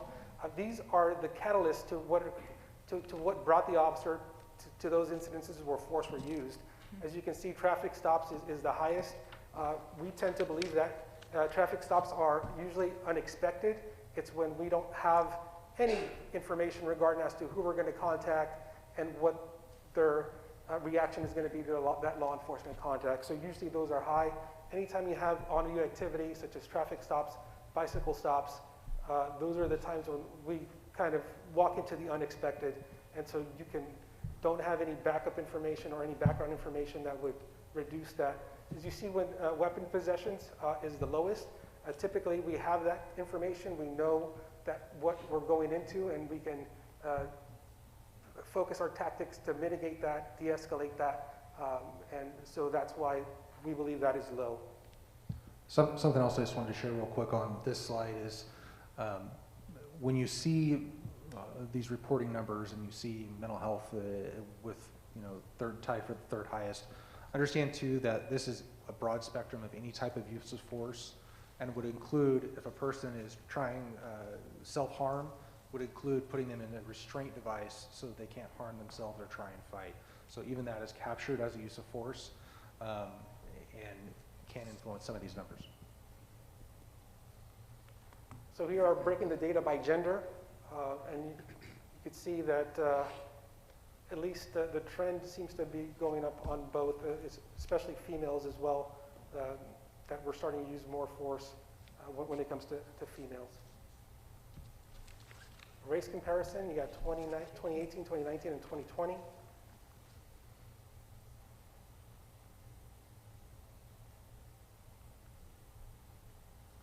Empathy policy 314, pursuits. So this is what is defined as a vehicle pursuit. A vehicle pursuit is an event involving one or more law enforcement officers attempting to apprehend a suspect who is attempting to avoid arrest while operating a motor vehicle by using high-speed driving or other evasive tactics, such as driving off a highway, turning suddenly, driving in an illegal manner, but willfully failing to yield to an officer's signal to stop. I can talk on this slide real quick, because if you're trying to read it, even on the screen, but even more so on your paper, you're probably going to need corrective lenses. The reason I put this up here, even though it's difficult to read, is I wanted to point out the volume of things that we are considering when there is a pursuit, when to start a pursuit, when to end a pursuit. And those are all available in Policy 314 that's in the materials that was provided to you. But I just wanted to highlight the fact that every second of a pursuit, these are all the factors that an officer and a supervisor are evaluating and determining ultimately what is highlighted, which is pursuits should be discontinued whenever the totality of objective circumstances known or which reasonably ought to be known to the officer or supervisor during the pursuit indicates that the present risk of continuing the pursuit reasonably appears to outweigh the risks resulting from the suspect's escape. So that is kind of the ultimate underlying factor for us, is do the risks outweigh the rewards? Yeah, and excuse me, just one moment. It's a lot of stuff, a lot of info. How about we stand up for a second, man, everybody, just take a second, all right? Even if you don't feel like it, just take a second, stand up and kind of like shake some of this off, you know? It's a lot of information. Really appreciate you guys presenting all of this. But it can be a little heavy. Yeah, just get a good stretch. Absolutely, and we want to remind you to take care of yourself during the presentation. So if you need to stand up and take a breath or walk out, go to the restroom, don't hesitate to do that. Make sure that you're taking care of yourself.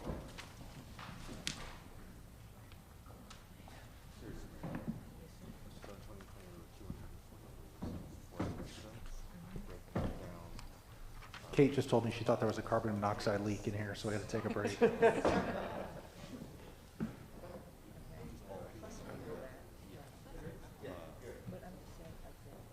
We just wanted to take a second for you guys to shake it off.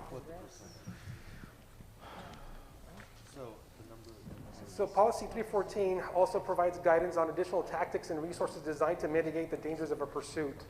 When we go over some numbers, these things will come back into play. So some of the tactics and equipment we have to mitigate pursuits are the pit maneuver, which is an intervention type maneuver where vehicles push the car, do a controlled turn of the car to disable it or immobilize it. We got spike strips, which can get ahead of a pursuit and deflate tires. We also have several cars equipped with Star Chase, which is a small GPS device that is shot from the pursuing vehicle to the suspect vehicle, and it should stick, and then there's a GPS tracker, and so the patrol units can back off from that vehicle, let the tracker do the work, and then once that vehicle comes to a stop where there's an opportunity to pull that vehicle over, we do so. And then air support as well is another resource that we have that if the air unit's available, the air unit can take over the pursuit. Once again, police vehicles and personnel can back off and follow it until it parks somewhere. Usually it's a residence, and then we can make contact.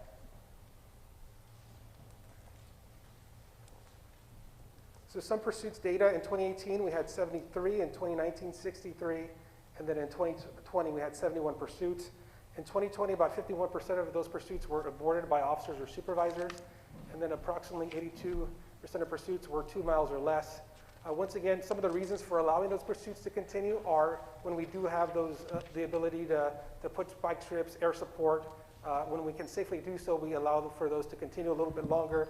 And so that's the reason why, you know, we cancel 51%, but the other ones should have some mitigating tactic or resource that allows us to continue those safely.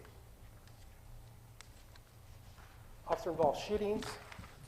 For that, that's covered under Policy 310 for the Modesto Police Department. Once again, I'm going to read you our policy definition. The policy of the Modesto Police Department is to ensure that officer-involved shootings and deaths are investigated in a thorough, fair, and impartial manner. This department conforms to the officer-involved shooting protocols for investigating officer-involved shootings. There's a county-wide protocol. Everybody in the county follows that same protocol, and we'll give you the different prongs that are part of that. So anytime we have an officer-involved shooting, as you can see, a shooting occurs, it sets off a criminal investigation.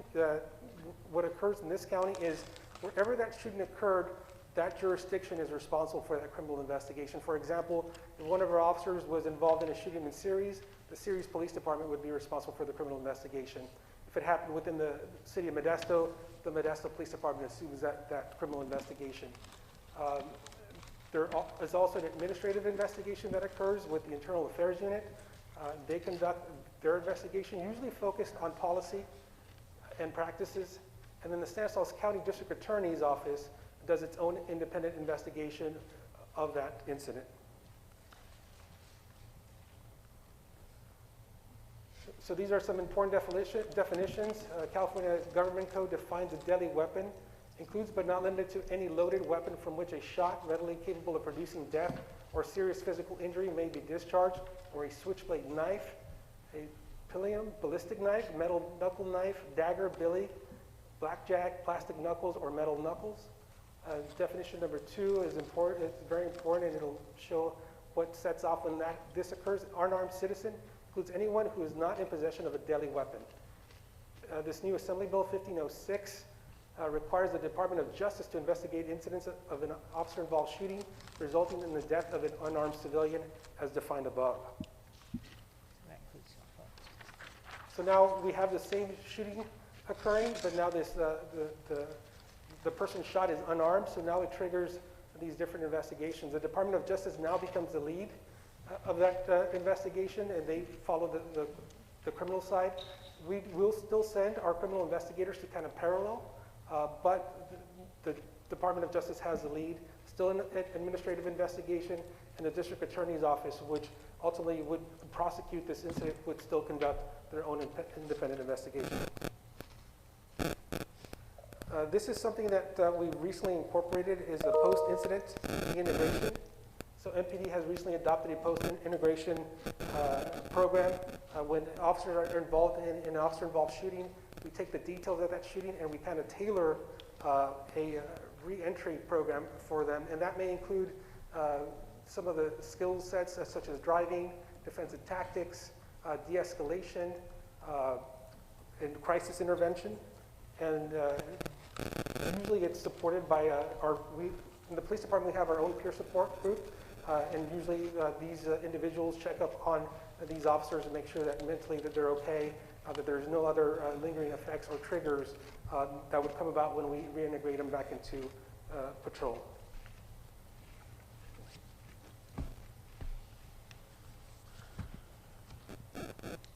All right, as you can imagine, we could do probably a whole hour or two just on officer-involved shootings, so bear with us. We're going to move into conduct. This is kind of just our guiding star. This is our general policy that is to affirm what the right way to be and act is. Our general standards, again, we need to follow law. We need to know our policies and procedures, and discipline may be initiated for any good cause. Some of the causes of discipline that could be experienced are included but not limited to things like violation of law, rules, order, policy, performance issues, efficiency issues, unauthorized access, disclosure, or use of records, discrimination, oppression, favoritism, unwanted relationships, intoxicants, conduct, safety. Going into personnel complaints on top of conduct. First, I can tell you, I was being an internal affairs investigator for 2 years, that MPD takes all complaints extremely seriously, that we will accept all complaints, and that we want to establish a culture where the community feels that they can report misconduct without concern for reprisal or retaliation. So what are the sources of a complaint? They can come from a number of originating sources, from individuals. That can be in writing, on email, a phone call, in person. They can come from other department members that have perceived someone to be in violation of policy. They can come from a supervisor that observes conduct that is a violation and warrants investigation. We even accept anonymous and third-party complaints to the level that we're able to investigate them. And then finally, a civil action, a lawsuit, could potentially generate an investigation behind it. So there's really 3 types of complaints: informal, formal, and complete. An informal complaint is, for example, that could be someone that called and said, hey, it looked like one of your officers was driving too fast on scenic. Can you look into that and have a chat with them? And that's what they're suffice with that. We look into it, we address it as a training issue, or whatever the case might be. And that's all that the person is looking for. Formal complaint is where we activate that formal investigatory process. Supervisor forwards that to the Internal Affairs Unit, and it's investigated by a department supervisor or the Internal Affairs Unit, depending upon severity. And then finally, there's an incomplete complaint. This is a matter in which at some point in that process, the reporting party refuses to cooperate, provides insufficient information, won't engage us back so that we can actually get into the meat and potatoes of what we're looking into. That being said, based on the seriousness and the amount of information provided, we may still launch our own investigation to run it to ground. So most complaints are either going to be investigated by the Internal Affairs Unit or by a department supervisor. Those are somewhat broken down in the way that you can see on this slide. Egregious or very serious offenses are going to almost always be investigated by the Internal Affairs Unit. Especially if it's a commission of a crime, use of illegal drugs, dishonesty, sexual harassment, those things are going to be handled at the Internal Affairs Unit level or investigated there. Again, those minor infractions, things like perceived discourteousness, speeding, things like that may be handled at the supervisor level, might be the person who will investigate them. Again, trying to throw out all the acronyms that may be used through the course of these discussions. Another one that you may hear is POBAR, which is the Procedural Bill of Rights Act, or excuse me, the Public Safety Officers Procedural Bill of Rights Act, which is defined in Government Code 3303. It was signed into law in 1977 and provides due process for how we investigate complaints and administer potential discipline. So we are bound by POBAR in ensuring that we have a uniform process that should be the same across the state of California. When a complaint is investigated, at the end of it, there is going to be a disposition for that complaint. It's going to be one of 5 things. And I'm not going to read all of them with definitions, but it pretty much breaks down to unfounded, which means there's a determination that the act did not occur. Exonerated means that the act in question did occur but was lawful and justified. For example, an officer used a control hold on a subject that was resisting. That would be a finding of exonerated. The suspect was resisting. He was under lawful arrest. Yes, they did do the act, but it was lawful. Not sustained, it means that there's insufficient evidence to sustain the complaint or fully exonerate the member. There's not sufficient evidence to lean one way or another. Sustained means that the act did occur and that it did constitute misconduct. And then finally, other, that's a finding that's used by the chief when an employee was a witness only or as another disposition. So this really confusing graphic is something I'm going to try and explain to you next. But pretty much what I want to talk about is the intake and resolution process for a formal complaint. So if someone came down to the Modesto Police Department, filled out a form for a formal complaint, that's received by a sergeant, who then forwards it up the chain of the command through the lieutenant, through the captain, up to the Internal Affairs Unit. From that point, a thorough investigation is conducted. It passes back to the captain for that division. So if it was a complaint against a patrol officer, it goes to the patrol division, it would go to Captain Valencia. He assigns it to a lieutenant for initial review and recommendation. Just like with the use of force, then he can take a look at it and either uphold the finding of the lieutenant or make an alternative finding and recommendation. From there, it goes to the executive staff, which makes a final decision in coordination with the chief of police. That gives you one of those 5 findings that we were just looking at. But again, similar to a pursuit, similar to use of force, there's 3 layers of review that document passes through. So again, talking about when we go back to the data so we can provide you guys with some information. This is a breakdown of all an internal affairs case could include an allegation of dishonesty and of discourteousness. So that would be 2 allegations within that one incident, if that makes sense. So this is a breakdown of all the allegations of those 61 total investigations. Of those 61 investigations, 41 were actually citizen complaints and 20 were administrative complaints.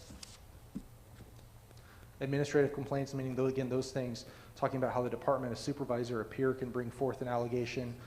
Those were ones that were brought forth internally and requested to be reviewed by the Internal Affairs Unit.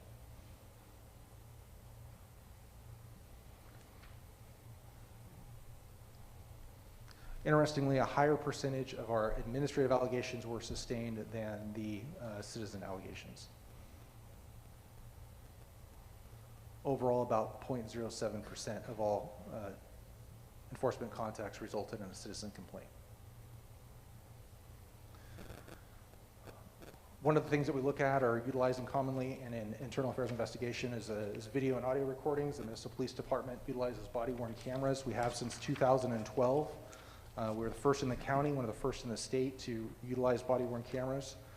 We recently have gone beyond body-worn cameras to now, in addition to that, having cameras installed in our vehicles that provide a forward-facing view and a view of the inside of the camera. So those are both activated during any enforcement contact. What's really cool about that is this is the same traffic stop at the same exact moment in time, but now you're not only seeing it from the view of the officer up at the window, but we're getting that kind of impartial third-party view from the camera itself. And in coordination, that gives us hopefully a better idea of the cumulative picture of what's going on.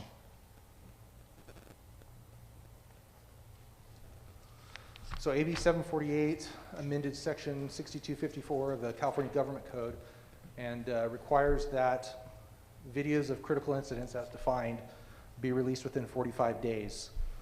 Those critical incidents include the discharge of a firearm at a person by a peace officer and or any other use of force by a peace officer against a person that resulted in death or great bodily injury. There are certain exceptions for that release, but they have to be articulated in writing by the police department. And they're temporary.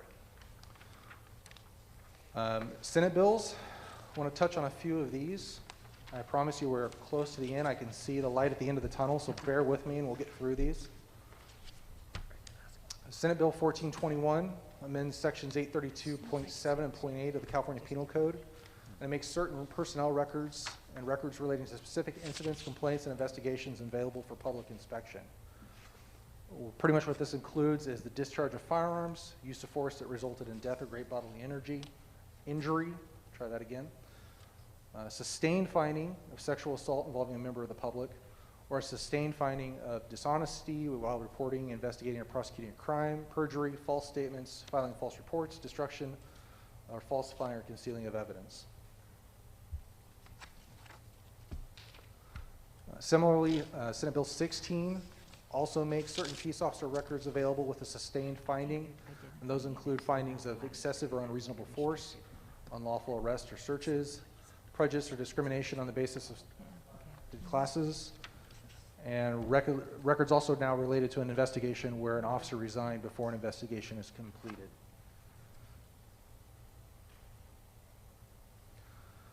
And then finally, one of the more recent ones, Senate Bill 2, which has to do with the decertification and qualified immunity of police officers. And so post, which we talked about earlier, right?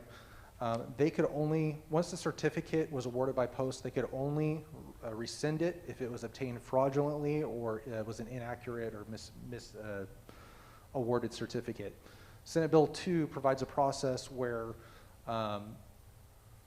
there's additional disqualifying criteria for certification. And so when there are certain sustained findings by an agency, they have to forward that information to post and to the state.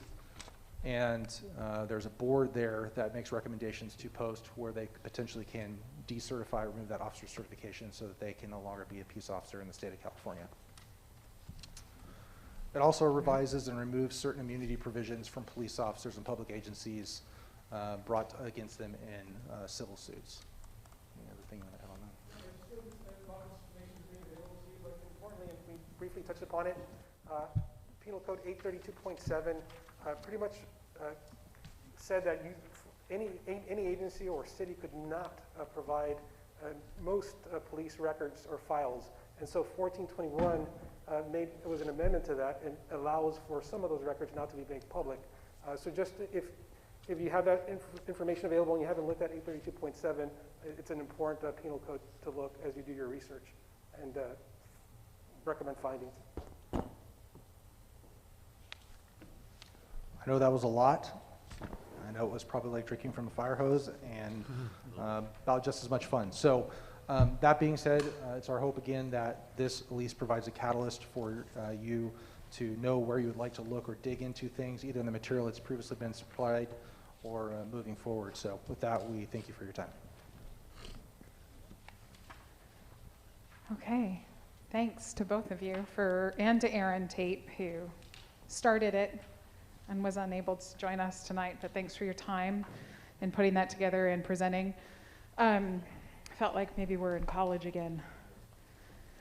So what we'd like to invite you all to do now is take those Post-it notes and walk them up to either these two easels or these two. You'll see that there's places for folks to put things. Yes, Mr. Mason. Can I ask a clarifying question, just to make sure I understand something? And when you were talking about the use of force policy, when you were referring to carotid holds and chokeholds, did I hear you say that there are certain circumstances where that is an approved use of force technique? Yeah, when there's no other way of somebody defending themselves, so it's the last resort when there's a last resort type of incident, it's almost anything goes, right? If you're gonna save somebody's life or save your own life, it's kind of, you know, it's open. Yes, it is, but it's an extreme measure type situation where there's no other available way to defend yourself, and that's the only thing that's going to stand between somebody, you know, injuring you severely to the point of death. Then yes, that would be a tool available. The confusion comes from 300.3.4 says carotid restraints and chokeholds are not approved use of force techniques. Yeah, let me help clarify that. So in our policy, it is prohibited. I think where Captain Valencia is talking about is if you look at the law doesn't specifically prohibit. It talks about when deadly force is applied, and so there could be a justification of using that, even if it was prohibited by policy. That could be a legal justification for that. But you're correct. In our policy, it does prohibit the use of those. Does that make sense? Yes. Okay. Okay, so thank you, Matthew, for modeling what we are going to do more of in our ad hoc group. So Solange, I'll come to you, and I want to just say we're going to get into some dialogue and discussion about this in the future, so I just want to make clear that that's the plan.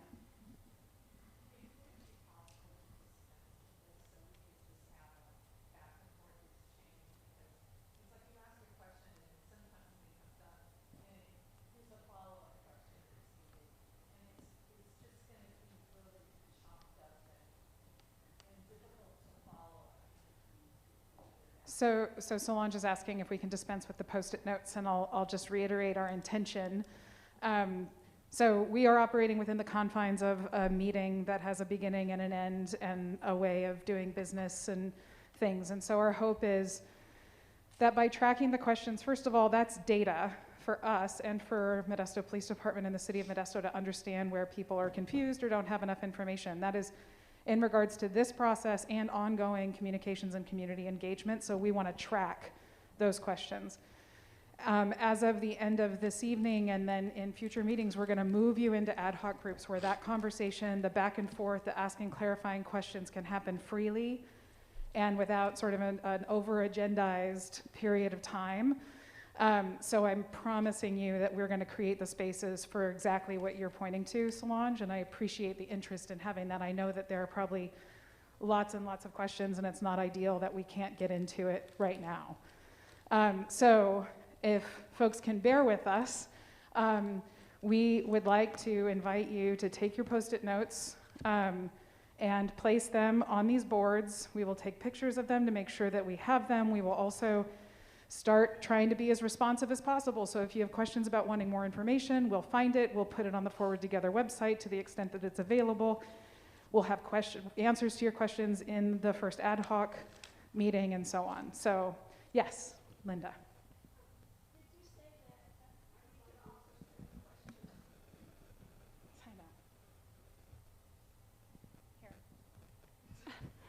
Did you say that we could also send questions to you by email? Because this was really, for me, overwhelming, a lot of material, and I would like to sit back and reflect on what I heard before I start spouting off my mouth. Yeah, thanks, Linda. So it's not an isolated event. Like, we're not going to stop collecting feedback and questions after tonight, so I appreciate Linda bringing that into the room. And for all of you and for our community, you have our email addresses, the city's email address, and when we get into some of our ad hoc group work, there'll be more opportunities for new questions. So yes, this is just a beginning to a conversation. We're just inviting you to start thinking about what your questions are, and we encourage you to continue having them come our way. And when you think about placing the question that you have on to the board, if you're not in the policy ad hoc group, your question might be critical for those who are in the ad hoc group. And so at that point, your question that you write down now and put on the board may be critical for that group as they're going through that study. So as they're going through that particular ad hoc. So let's not underestimate the power of your question or your comment being placed on that board right now, because it's impossible for us to get all of the feedback that we need in this small setting, in this small allotted amount of time. So we want to make sure that that ad hoc group has access to your thoughts, to your feedback. And so that's the reason why we need those Post-it notes on the board, and that ad hoc group will have access to all of that data, all of that information. So we really appreciate you jotting down those thoughts, jotting down that feedback. Okay, and so to reiterate, if you have Post-it notes that has information on it now, you are free to stand up and go place them on these flip charts, and then we're going to start moving to next steps. If you have questions that arise at a later date, please email us, email Edgar, email Kalua. We will make sure they're included. And should you decide that working in the ad hoc group on policies and procedures is not for you, this is also how you'll make sure your questions get answered and reviewed by the group, as Mike said. So just a beginning, it's not the end.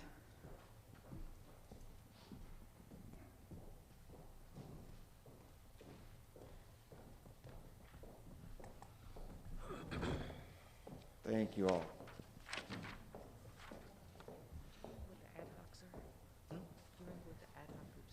Policy and procedures, alternative methods, alternative responses, and then accountability. Thank you.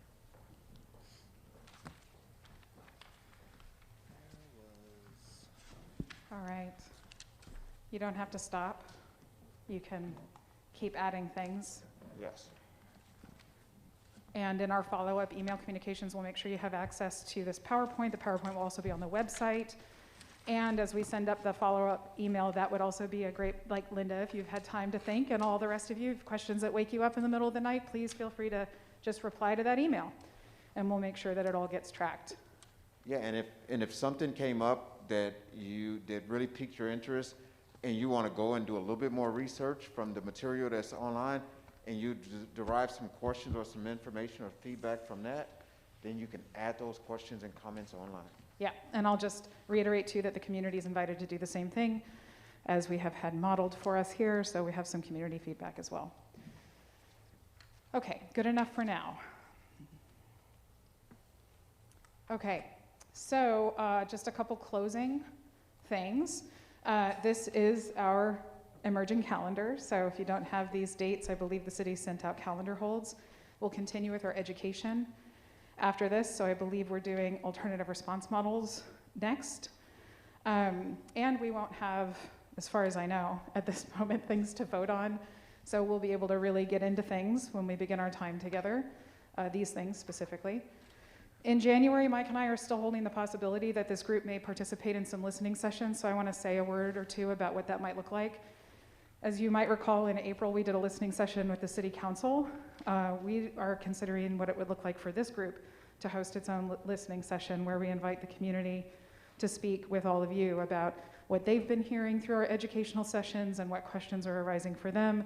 It may also be possible that we take groups of you, like perhaps 3 or 4 of you are interested in traveling to the West Modesto Community Collaborative as an example and hosting a listening session there.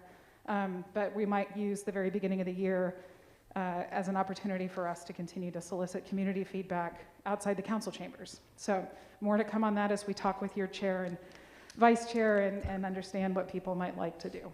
And Brad, you had a comment? Yeah, Kate, could you, I noticed that the invite that I had for tonight said reserve this date, and if they could change that from reserve the date to the meeting is happening, because I think there's some that were confused about that. Yeah. It's just it's a simple thing, but if they could just get that. You bet. The city is nodding its head collectively. Okay. Yeah, I have your microphone. We can certainly do that. And then the other thing we have done is if you go to the website, the calendar doesn't say tentative. It actually has all the dates that we've got booked as meetings. So I've been the sender of the save the dates, and I'll change it to confirmed. Thank you. Thank you. Okay, so before we leave, we're going to flip these charts over, and you'll notice that for those of you who were at our first meeting back in July, you gave sort of a preliminary view at what ad hoc group you might want to be a part of. So your Post-it or a revised, more legible version of your Post-it note is still on that sheet, you feel free to move it. If you'd like, you're invited to participate in one or two or all of the ad hoc groups that might get into some of the weeds.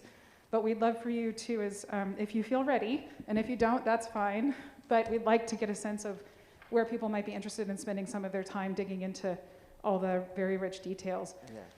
I also wanted to remind folks about the opportunity to do a ride-along. We've only had one person from the committee reach out to Ruth. Her contact information is in this PowerPoint and will be sent out in the email, but you're all invited to do a ride-along with Modesto Police Department. Yeah. We'll also be making arrangements for folks to participate in the Force Option Simulator. Yeah, and we really want to reiterate that, because when we think about listening to all of the information that we took in, you want to see what that looks like. You want to see if the implementation of that, you can do that through a ride-along. You can do that through that process. So we want to encourage that educational, that's all data. That ride-along is about inputting data, about having an experience that you can see if these policies, how they work and what they look like. And that's data. We want to take that in. So just contact Ruth and you can get signed up for a ride-along. And it'll be according to your schedule or how she organizes that. But we want to encourage you to do that. And there'll be another time where you'll have an opportunity to go through the Force Simulator, which is another input of data. So that when you get ready to make your recommendation, it can be informed. Okay, so I'm going to end with something, and then we'll have an opportunity if there's any announcements. And then before you leave, please visit those sheets and indicate where you might want to spend some time in ad hoc groups. So something that Mike just said made me think about a philosophy that we teach a lot in some of our facilitating and trainings, and this will be very familiar to like Ruben Imperial and some others, maybe Brad. But it's called the Scallop Principle. So it's this principle that what it says is that, so there's scallops in the ocean that have 100 or so eyes, 360 degrees around it. So I always usually make a joke at this moment when I say, for those of you who like to eat scallops, apologies. They're very weird to look at before they're cooked in all that delicious butter. But, you know, these scallops have eyes 360 degrees around them for protection, right? So if I'm standing in the middle of the scallop right now and you're all my eyes, you all have a unique view of the ocean. And that may be the difference between your survival, right? How much we actually listen to each other. All the eyes of this scallop may be the difference between your survival. So if Marion has a view that there's a predator coming from over here, and Solange has a view of the ocean that's gorgeous and beautiful and looks like there's a reef she may want to make a home, and Solange decides not to listen to Marion, then we're in trouble. And the invitation here when we talk about creating spaces that are open, where people feel safe to bring in their opinions, is really about making it okay and actually getting that it's critically important that we see all the eyes of the scallop, that we hear all the eyes of the scallop. It doesn't mean that we have to agree or disagree, but the idea is that we're going to get ourselves into trouble if we think that we are the scallop, that our view is the only one that matters or it's the only one that's right. And the opportunity is for us to make sense of things together, to make sense of Marion's view and Solange's view. So wanted to leave you with that. Usually I have a picture of the scallop, but tons of appreciation for each of you for the time that you put in outside of this meeting and the time that you joined Mike and I and others tonight. We know it's no small thing. We'll continue to be very grateful for that. Yeah, good work. Yeah, good work. And we want to appreciate TJ and Ivan for coming and doing the presentation tonight of a lot of information. And really want to commend all of you, for the courage that it takes for us to take on this type of a task. And I hope you have a good night and take care of yourself. Amen. All right, we're good. Visit the easel pads.